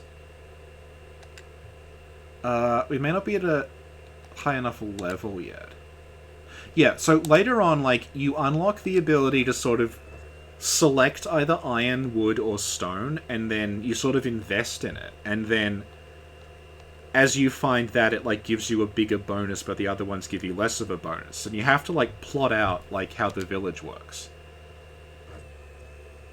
Yep, listen to that PS2 work. It is not well.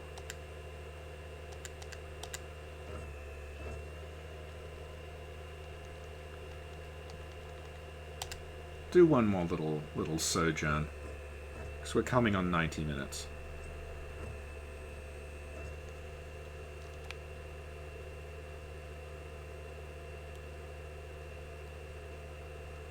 Oh yeah, this does have night to day transitions in it. Again, like showing that they cared. So when you get it, like when it's dark, some animals go to sleep and other ones wake up, and you have to like pick the right time of day to go hunting. Like it's... They really, like, they cared. This is not, like, this is technically shovelware because it's a budget studio releasing this, like, not especially, like, high budget thing, but there's a lot going on in this. What game is this? This game is called, it's called Darwin, the version I've got, but I think in other regions it's called Adventures of Darwin. So now that we have extra monkeys, we're going to brave the wolves. Obviously, like, if you lose monkeys, you can't operate these things anymore, so it becomes kind of like... Okay, we have just enough monkeys to knock this thing over. So the progression just kind of works like this. And if you're, like, feeling, you know, bold, you can run into, like... There's some pretty tough enemies around here that'll, like, you know, kill your monkeys really quickly, but if you make it through, there's, like, good stuff on the other side. Like, these giant rabbits here, they will just, like, tear through you and kill off, like, tons of you if they get anywhere near you. And that's a dead end, isn't it? It is. Okay. That was a mistake.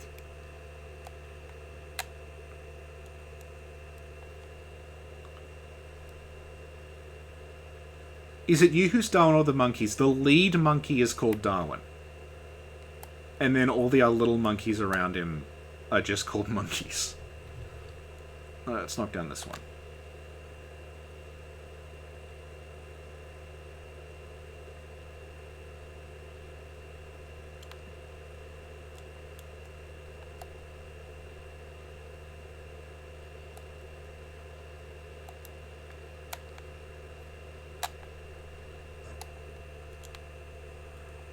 Well, everything in this game kills you.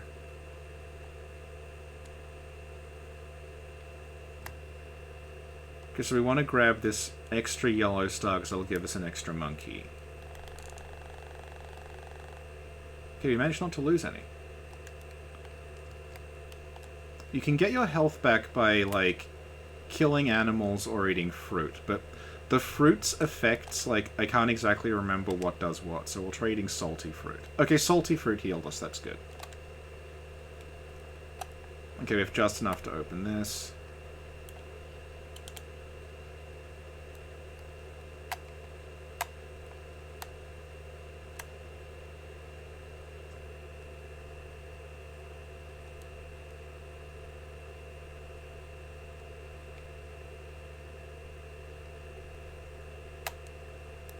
So the first boss is through here.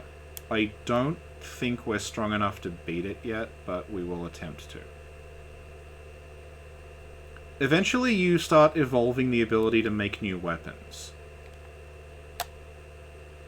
And if you get, like spears and bows and arrows, the bosses are kind of trivialized, because you can park outside their aggro radius and just do tons of damage. Yeah, as you can, yeah, he's already, like, flattening us.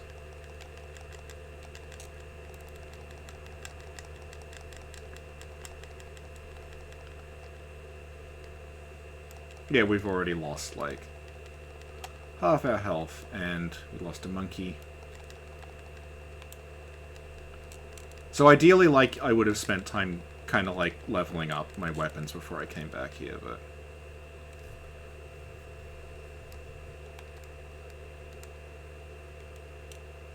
yeah, I don't think we're going to make it, so...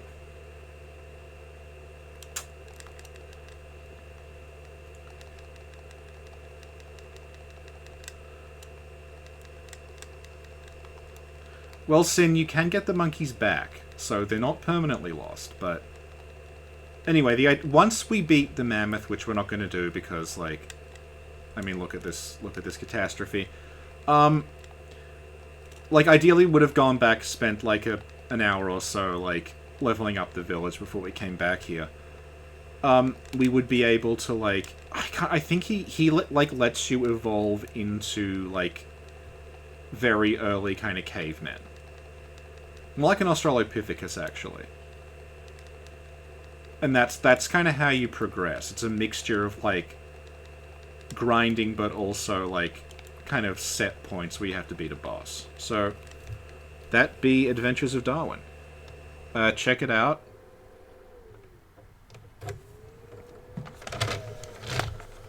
So we're on 1 hour 30, so I'll maybe go for another half an hour so we do the full 2. What else do we got? We have... oh yeah, I threatened to show off the shovelware sexy ping pong game.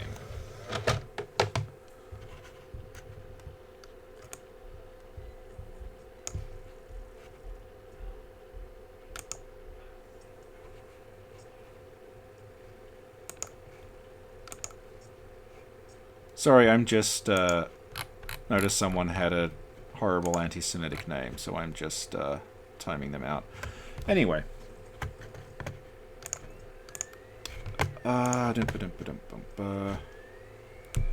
Alright, sexy ping pong time.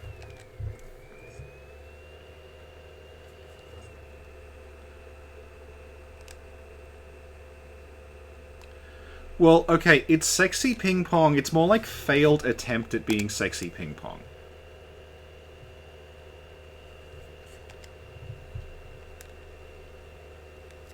I can reveal that this game, it has a big boob mode that you unlock if you win 250 consecutive ping pong games, and we will not be doing that.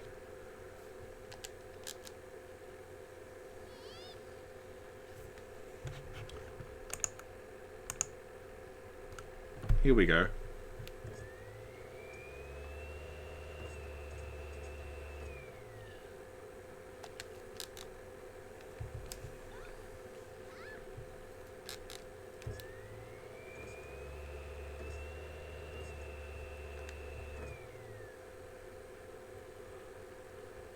Okay, so the story mode in this game is called dramatic mode rather than story mode. I just noticed this is lagging horribly, so I might just restart the Elgato. Give me a sec. Wait, hang on. I'm just going to pause this and then restart. My apologies for the delay.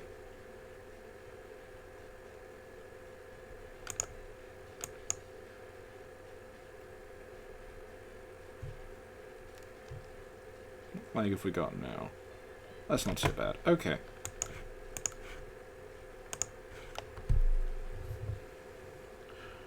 Well, Tessa pointing out she's not even in pink. This does have unlockable costumes. And the reason it has unlockable costumes is every single female character is the same character with a different head. So this is the story mode. What is view mode? View is just what... it's just like a model viewer. So, you may remember Riho Futaba from the previous Simple 2000 game. She is the mascot. We are playing as a guy called Ryota, who barely shows up on screen at all. And we've all been invited to a ping pong tournament.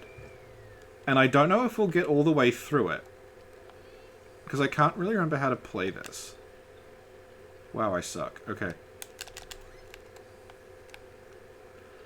if you manage to get to the end of this game, the plot is revealed to be, like, this is all part of a secret military experiment. And they're trying to create... They're like... It's a secret military experiment where they're studying the world's best ping pong players. And they're using, like, the data that they got from studying them to create a ping pong playing android. Whose name is Moe. And at the end of it, you have to play ping pong against a green-haired anime girl robot called Moe.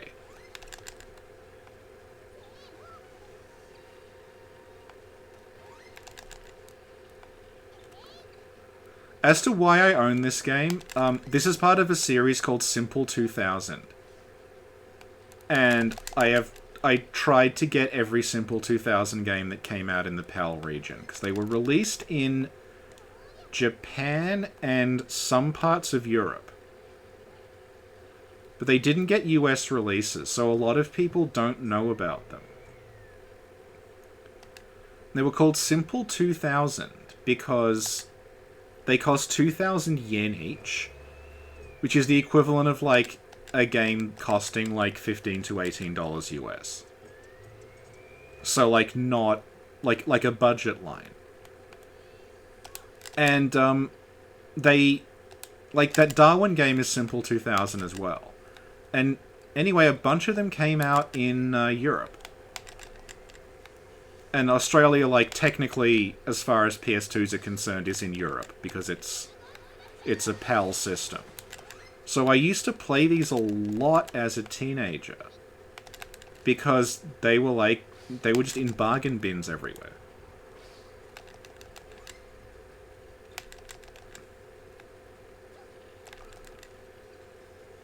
And when I realized they were all part of the same series, I just thought, well, I've got to collect them all now, because...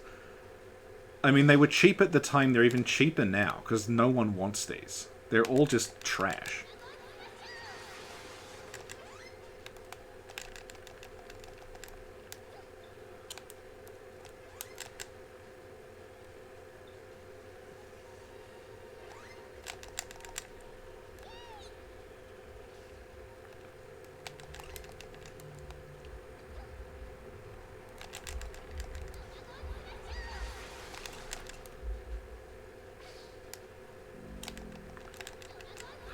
The difficulty curve is because I can't really remember how to play this. Like, I have very vivid memories of playing this for, like, 3 hours. Like, in one sitting. Because I had nothing else to do that night, and I just played ping pong. And that's how I know about Moe the ping pong android.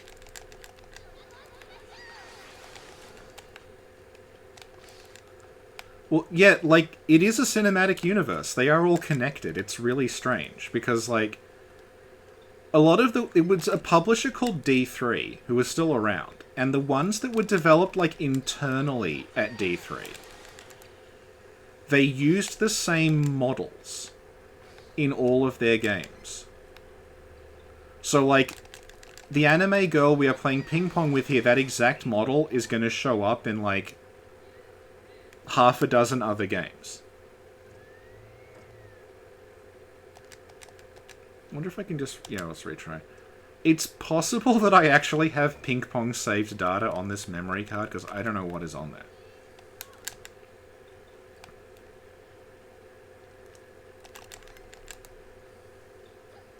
Okay, we've got our groove back.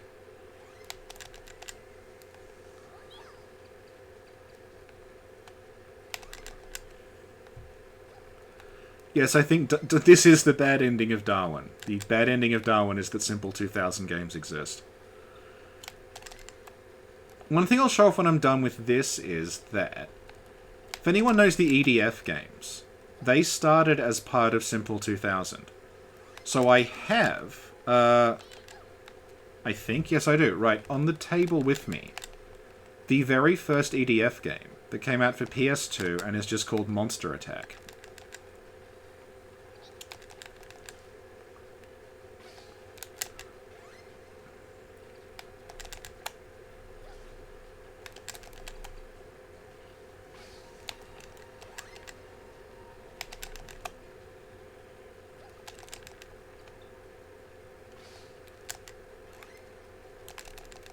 Keep in mind, these are supposed to be the best ping pong players in the world.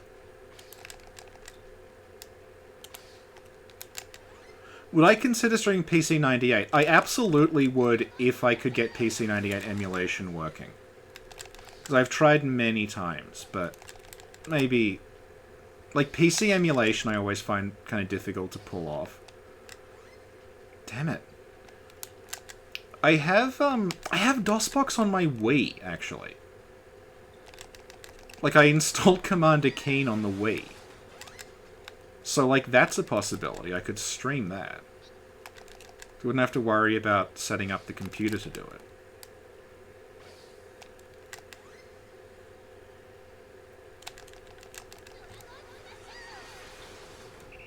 Also, Sin reminding me that people love Reborn.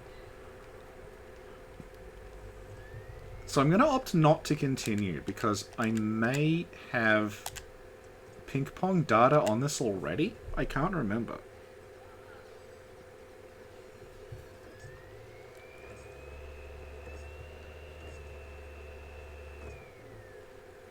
Commander Keen on Wii, yep.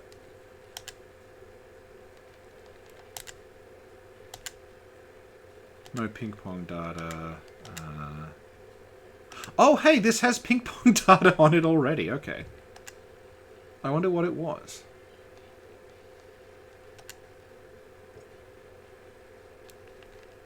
I don't even know what that means, because I don't appear to be able to save progress.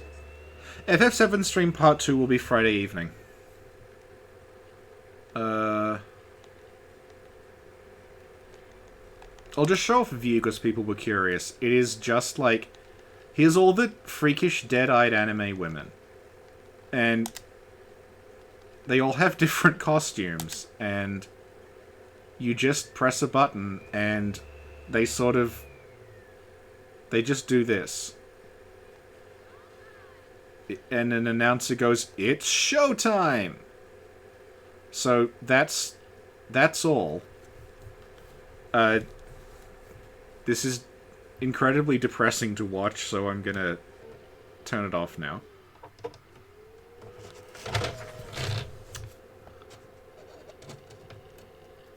Oh, we'll do Commander Keen at some point.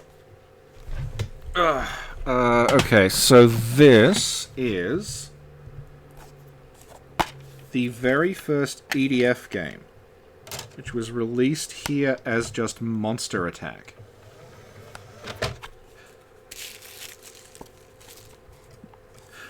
A Beautiful Bear in a Tutu pointing out this is kind of like Dead or Alive, but worse. That's... This had, like... You can think of this as Dead or Alive volleyball with 1% of the budget.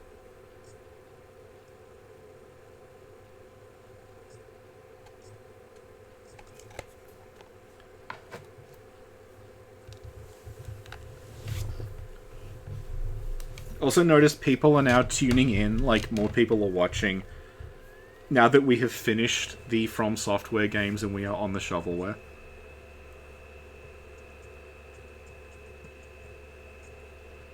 So I have not actually played this.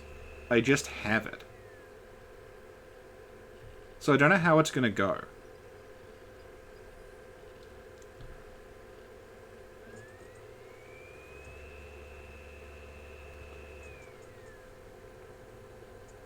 Kind of see there that, like, it's got the EDF aesthetic down. Let's do one player.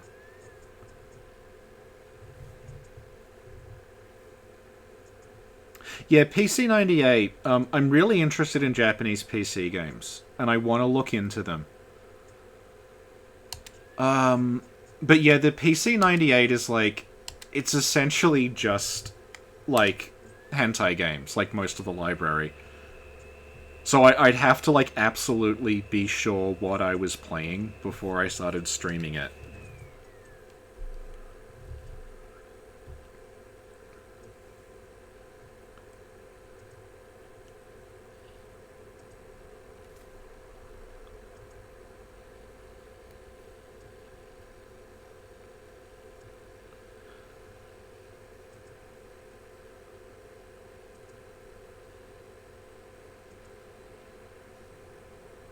Oh yeah, the game that led to Evo. Yeah, that's Evo on SNES. If people don't know, Evo is a really cool platform game where you start out as a fish, and then as you defeat things, you get evolution points that let you like evolve different parts of your body.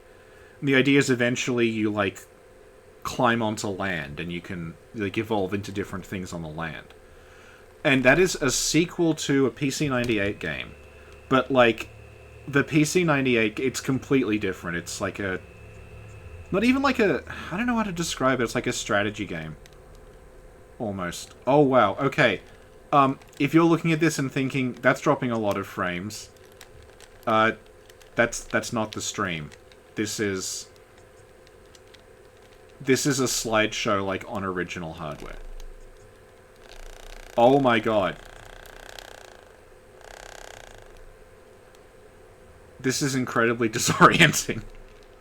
Okay, hang on. Okay, that's strafe. That's jump. That's jump. What's shoot? Oh, it's X, okay.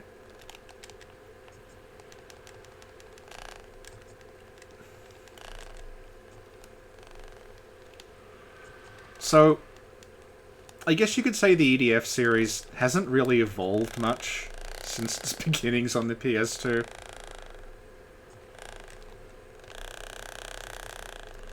I have not actually played EDF, but god, this controller is, like, spasming. I have not played EDF, but I bought one of the EDF games when it was on sale. And a friend of mine saw it and was like, oh my god, EDF, I've always wanted to play that. So I thought, alright, you can play EDF on my PS4, I don't care. He then proceeded to become completely obsessed with EDF.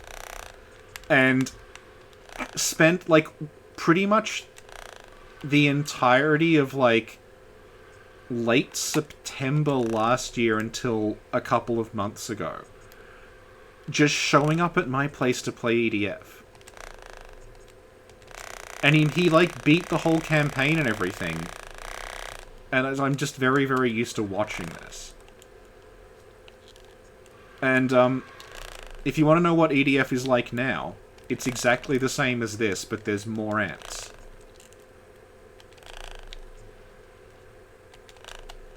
And the frame rate is marginally better. I've heard, like, EDF is basically, from what I can tell, it's just very, very grindy. Like, it just expects you to do the same levels over and over again, because it's based on, like, random drops. So you're like, you do the level, get the random drops, like, do the level again, get slightly better guns, until you're strong enough to do the next level.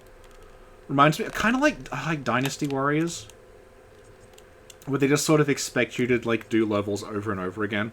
Okay, bye-bye, Sin. But yeah, I have not, actually sat down and played EDF. I've just watched people play EDF. Okay, missed the ant and blew up a building. Yeah, a lot of people saying that EDF is fun if you just sort of like play it with friends. Not necessarily an especially deep experience, but...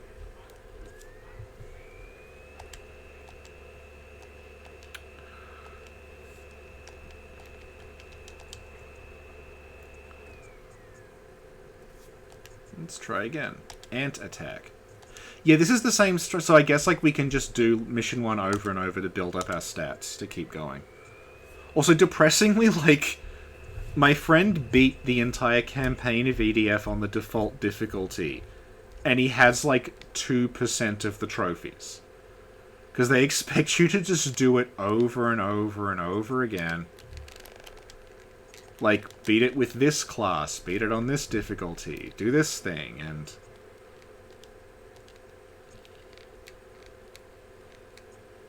Yeah, the Mystara D&D games. For reference, like, when we talk about the Capcom Dungeons & Dragons games, they're like an arcade brawler with, like, light RPG elements, not actual, like, D&D.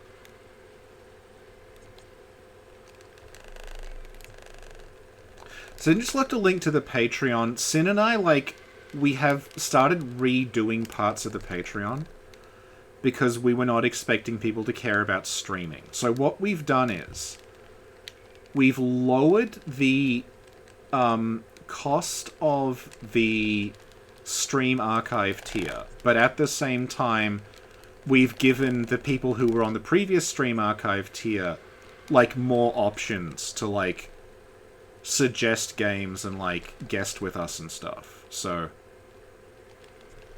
if you're interested, you can check that out. The way that these work is that they stay unlisted on the channel. Like if you just keep this URL, it'll always be there, but if you're on the Patreon, then there's just like an archive of like everything.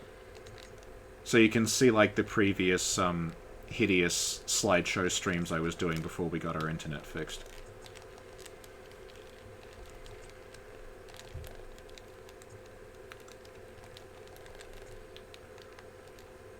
One thing I appreciate about EDF is like they get a lot of mileage out of those ants. Like you fight the ants in level 1, level 80 you're still fighting the ants, but now there's like yellow ones and red ones instead of just blue ones.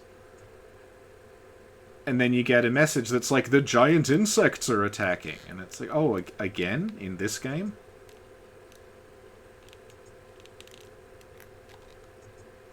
Sadly, this does not appear to have the Battle Hymn of the EDF option. Hello, oh, hey, Jack's here. Grassy Hill NZ is my friend Jack, who has a music podcast that I was on an episode of, discussing my history with Limp Bizkit.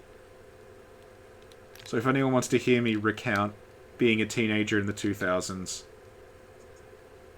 when everyone was in the thrall of Fred Durst mania, you can check that out.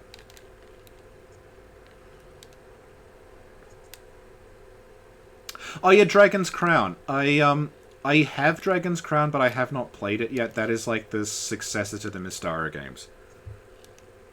And there's another one coming out that's, what's it called? Like Dragon Marked for Death or something. Something like that that's like another kind of successor to that.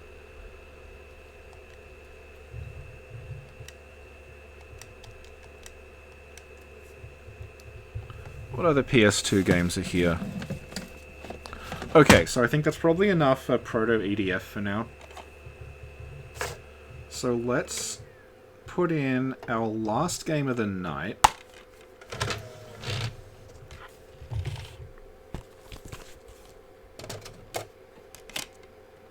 Also, I just noticed that the second-hand place I bought this old EDF game from is called... It just says here, Supplier of Quality Gaming. So, you always know it's quality with them. No, I do have Dog's Life, but I don't have it with me right now. So what we're putting in now is a game called Street Boys. And that boys is spelled with a Z, so you know. You know it's going to be intense. And the back of the box explains the plot as follows. Shin is a tough-looking, that's in quotation marks, tough-looking street boy trapped in a prison for no apparent reason. So there we go. We are in a prison for no apparent reason. We gotta get out. Have I read any other weird fiction? It's a question from Doom Kitty. I'm in the middle of reading Thomas Ligotti's My Work Is Not Yet Done. Which, I like so far, but apparently he's written a bunch of, like... He fancies himself a philosopher and has written some non-fiction work that is extremely poorly regarded.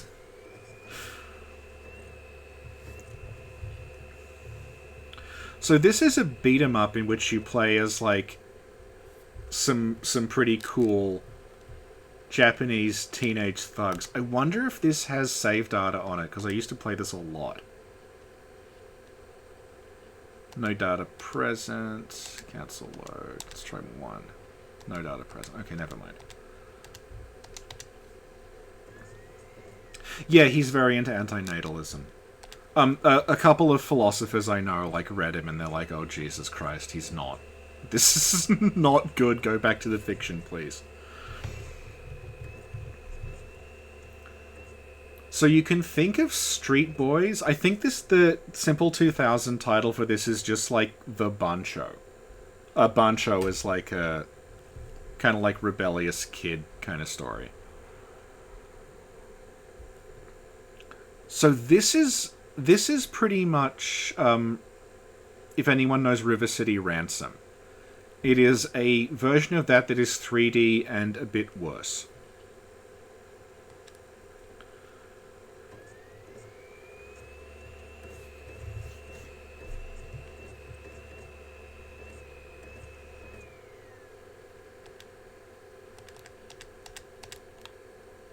We have a very odd run animation, and if you're thinking like, well, there were 4 characters on the title screen, and this guy is kind of a dork, at least I can play as the other ones. You can't. You always have to be this guy, but you can pick a partner.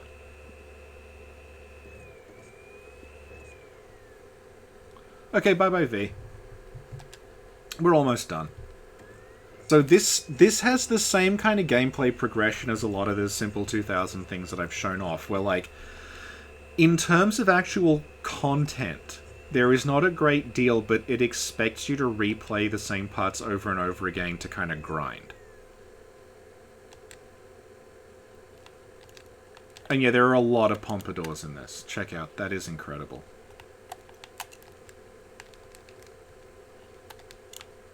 I forget if there's a way to lock on in this. Is it L2? Is it square? Is it triangle? I should not have skipped the tutorial. I'm a fool. I don't think you can lock on in this. Jesus, okay. Oh, happy birthday, Jack. It's Jack's birthday, but it's midnight in New Zealand in 5 minutes. So, everyone say happy birthday to Jack while you can. Do you want to plug your various SoundCloud projects while you're here?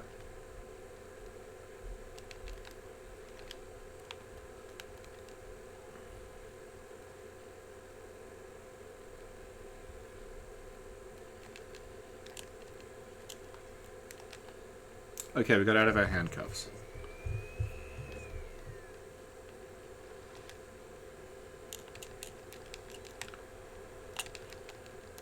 Oh, okay, I get it now. Yep, I can lock on now that I don't have handcuffs.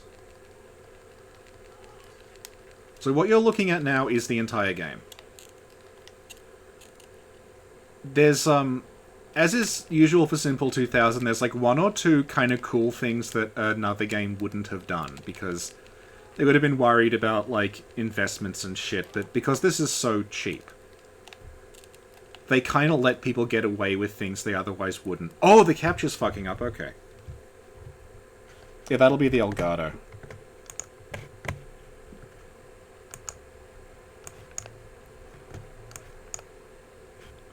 Let's see if this is any better.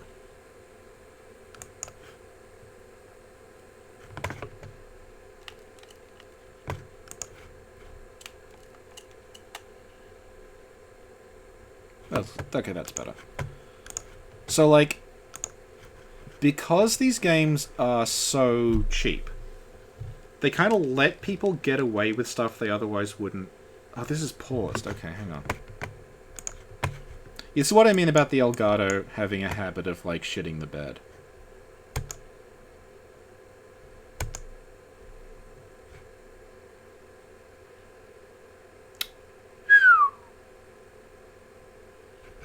Yeah, it's not even... Hang on, I might just restart it. Sorry about that. I'm gonna try restarting it. If it doesn't restart, I'll just call it a night, because I don't think we're really missing anything with Street Boys. So, like, as I was saying, because these games were so cheap, they let people get away with a lot of stuff that they otherwise wouldn't. And one of the bosses in Street Boys is a robot Japanese punk who has a rocket-firing pompadour that kind of juts out the front of his face and fires missiles at you. So, like, Street Boys is not a great game, but it did let me see that. So it has some value. Got another error from Elgato. Let's try again. If this doesn't work, I'll just cancel it, because we've been going for 2 hours.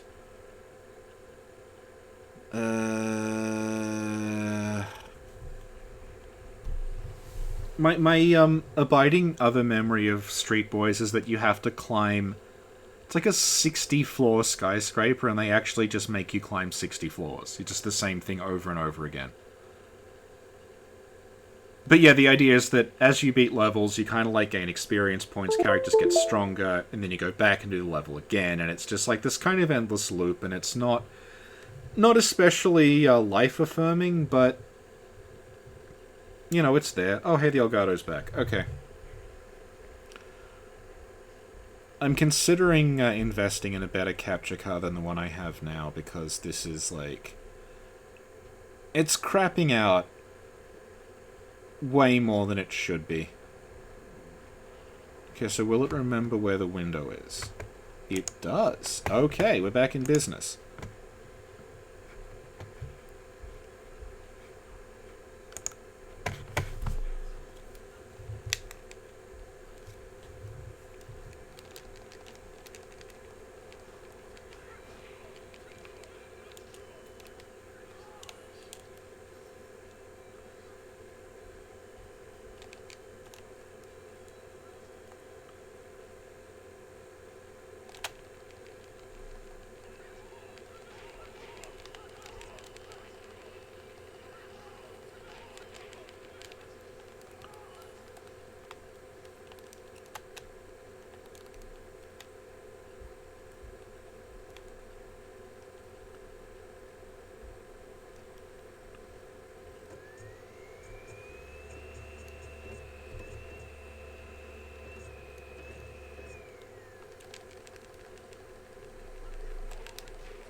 So if you enjoy beating up the same cop with slightly different colored uniforms, you'll love Street Boys.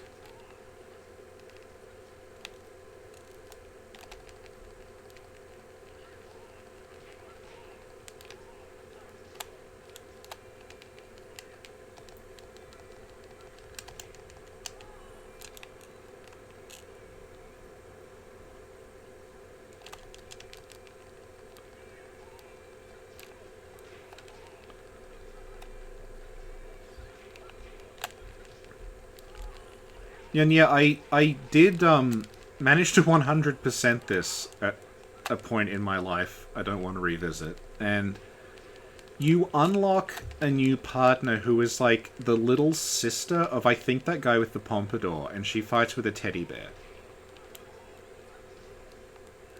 Which I thought was kind of cute. She like wields a teddy bear as a weapon and hits people with it. Can I pick this up? I can. Okay, we've got a stick. Now we're in business.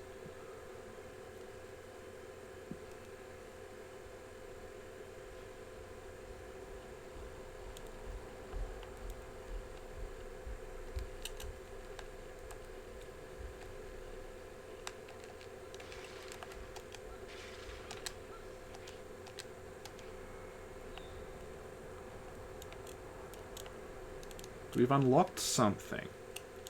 Yes, Harvey, she fights with her bare hands. To the 5th switch.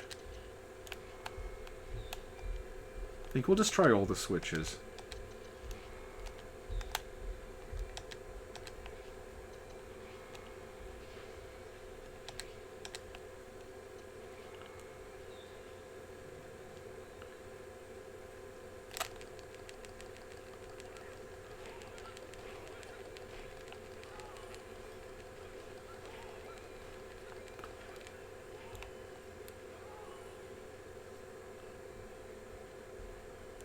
I wonder if we'll be able to get to the boss at this level, because I remember that being something ridiculous.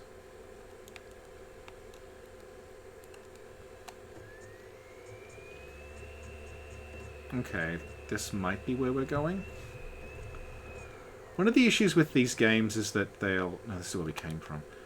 they have so few assets that they repeat so often, it becomes very, very kind of hard to figure out where you are a lot of the time. Oh, we're back here again. It's a shame I don't have my save data still, because I could show you the teddy bear attack.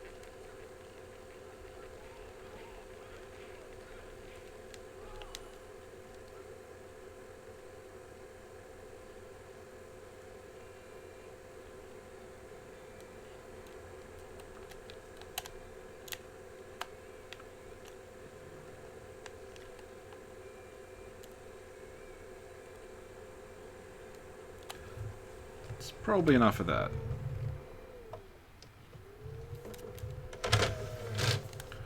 What's left? I could connect the PS3, but I don't think there's going to be enough time because I've got other stuff to do tonight.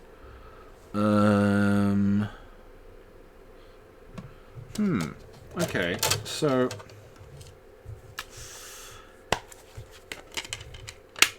Thank you, Sekiro is great. PS2s can play PS1 games. I don't have a PS1 memory card, so I don't know how well this is going to go. But I'll just put in a game called Kagero.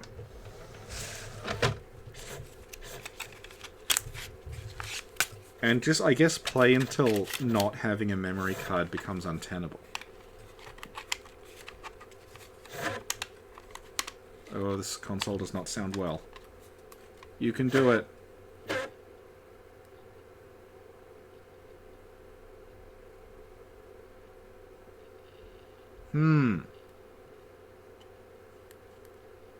I don't think it's going to work. Okay, I'm just going to eject this because I'm worried it's going to eat the disc or something. The disc is fine, good. Yeah, my PS3 can play PS1 games fine, so I guess I'll show off Kagero another time. Because that is an interesting series that does not get much attention. I do have a very chunky PS2, yes. I actually have 2 chunky PS2s. I'll just explain Kagero, like, while I'm sitting here. Kagero is a really weird series of games that are like... I call them reverse survival horror. Where the idea is that you are the inhabitant of, like, a haunted castle or a haunted house or something. And there's multiple ones. It's like, God, there's like 4 or 5 of them. People come in there to, like, either rob it or to try killing you. And you have to kill them. So it's like you're playing as, like, the villain in a survival horror game. But because of the way, like, it's designed, you're not very powerful. You basically just have to trigger traps. So, like, what you do is you'll, like, trap a... It's kind of... If anyone's played Dungeon Keeper, it's kind of like a... If you imagine, like, Dungeon Keeper, but also it's Resident Evil. It's a bit like that. And that's a really weird and interesting series, and I like it a lot. So, I guess, like, before we call it a night, I will play the classic arcade game Wacko. Which is another game I've played way too much.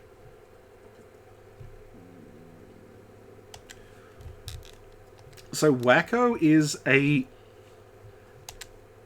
twin-stick shooter in which you play as this little guy there who's called Captain Cruiser. And what you have to do is... It's like a twin-stick shooter, also it's a matching game. So you can... We can't fuck it up yet because there's only 2 on screen. But now that there's 4, you have to hit them in matched pairs. And it's like... You can see it's already getting kind of overwhelming. And what happens is, if I zap... I'm already dead. This is pretty cool. So if I zap one and then another one that's the wrong shape... Oh no, I can't do it on this level, can I? Okay, never mind. Basically, later on, I think it might be the next level that it activates. If you zap 2, they end up fusing, and you end up with, like, a mutant who's half and half. And I'm aware this game is fucking stupid, but I love it, because it's just a series of strange monsters that kind of look like a child drew them. On this weird, like, neon backdrop.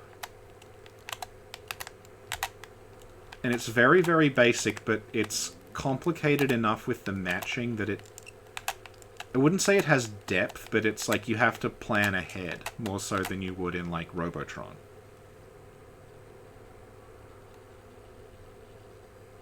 Oh, good, okay. Here's what I mean. If you zap them, they end up fused. So...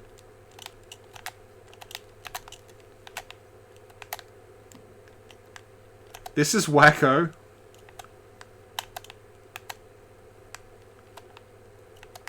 I like wacko too much. I think that's probably enough wacko tonight. I don't think it's as bad as an Action 52 game.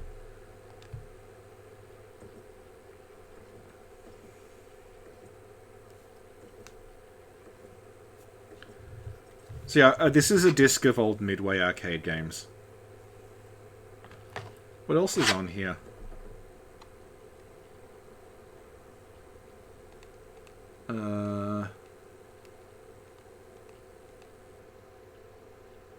Oh god, it's got Narc on it.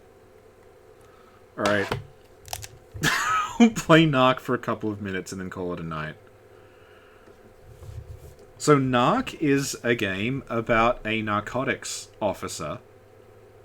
And the tagline of Narc was, "Say no or die." You also notice that we have a missile button. So this game is about running around shooting drug addicts with missiles.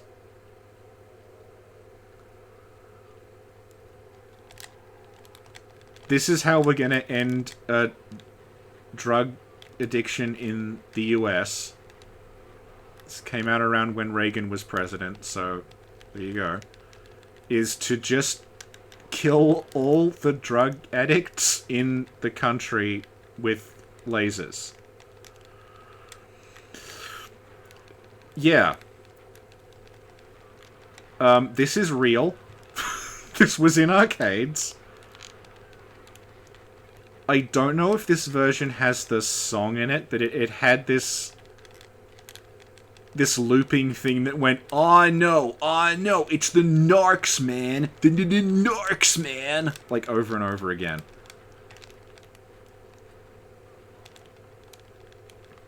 And they tried porting this to Nintendo.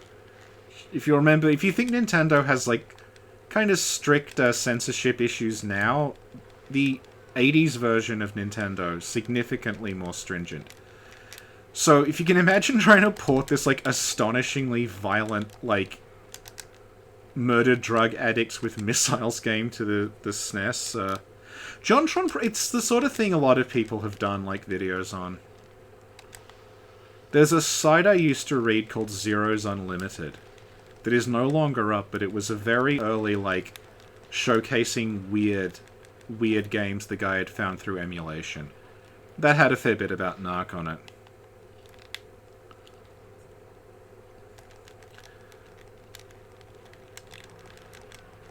So, this is, to be honest, this is a fairly accurate depiction of Reagan's attitude toward drugs, so... think of it as a, it's a historical document.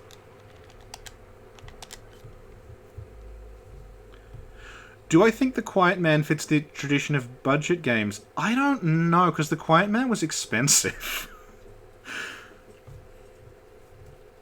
I haven't actually played The Quiet Man, though. I do want to, because it looks so odd.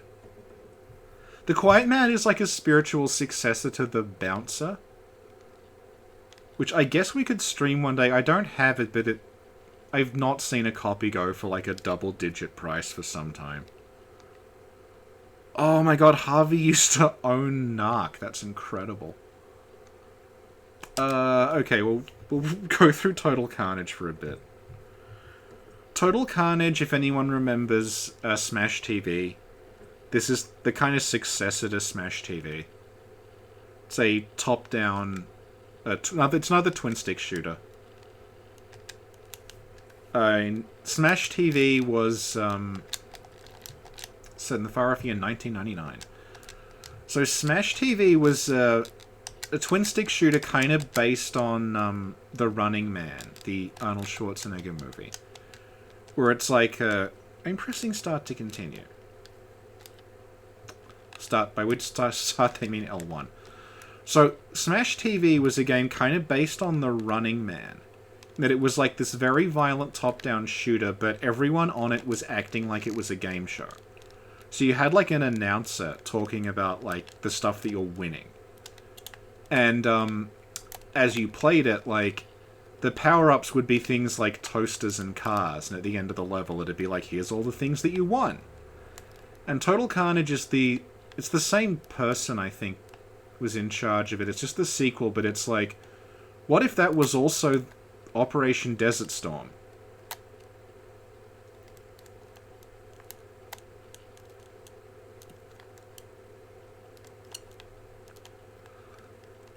I think it's like, I don't know if calling it satire is exactly right, because you're pretty much just doing the thing that they were doing at the time. I guess you could kind of see it as maybe a little like Team America World Police, in that it's supposed to be like a satire of like US military imperialism.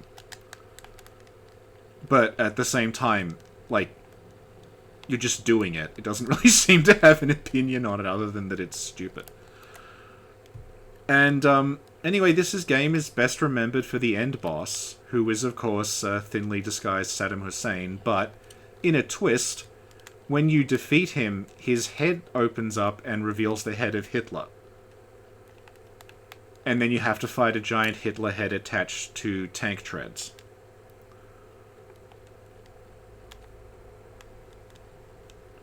So that's Total Carnage. And we just gotta... Well, do we want Total Carnage or the mother of all battles? I think we'll go for Total Carnage. This game's not very good. It's just... I mean, it plays fine. It's just kind of, like, incredibly stupid.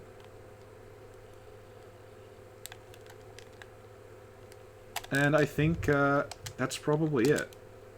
So, thank you for hanging around.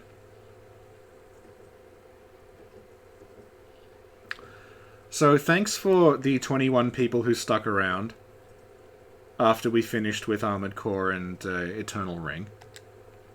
When I'm a little better at Eternal Ring, I might stream the whole thing, but yeah, that was basically an excuse to test my new streaming setup to see if I don't drop frames, and it turns out that, yeah, the frame rate was fine.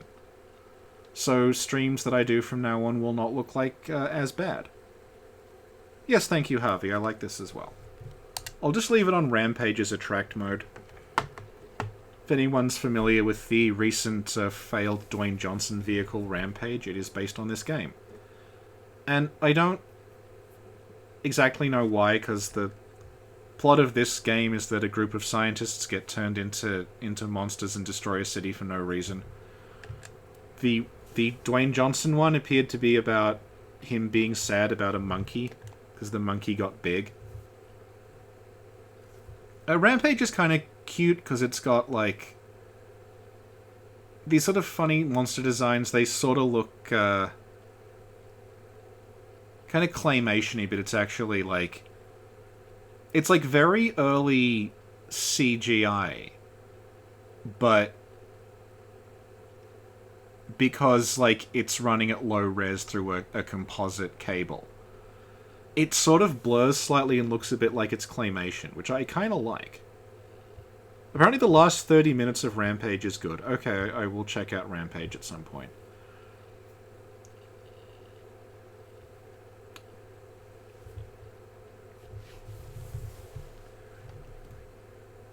So yeah, Rampage is, it's what it looks like. It's, you just run around blowing up a city and people fall out of buildings and you eat them. And they send in the army, but you step on the tanks and that's pretty much the game.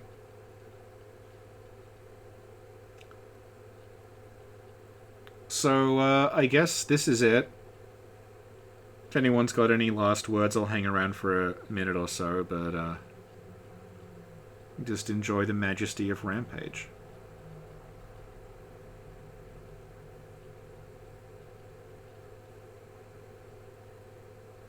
And yeah, we will be doing the last half of Final Fantasy VII on Friday night. Or Saturday afternoon if you're me.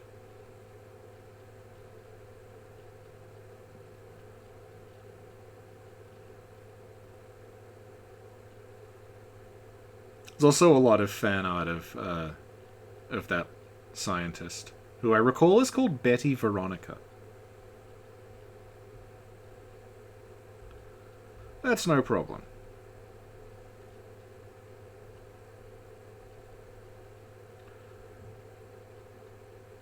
So next time I do this and it's not FF7, I might hook up the PS3 because I'll be able to play PS1 games on that. And we can go even further back in time and enjoy such classics as Steel Harbinger. Another twin-stick shooter, but you play as a sexy cyborg. Killing Zone. The god-awful fighting game that I own because it was the first PS1 game I ever rented, and I'm thus attached to. Bubsy 3D, the PAL version, which doesn't let you save and runs 10% slower. PO'd, the FPS about a chef with rocket pack on. Evil Zone, the fighting game that is extremely anime. Pax Corpus, the game that was supposed to be Aeon Flux, but they lost the license. I've got Incredible Crisis. That's pretty popular for streamers. It's basically just a series of weird QuickTime events. We've got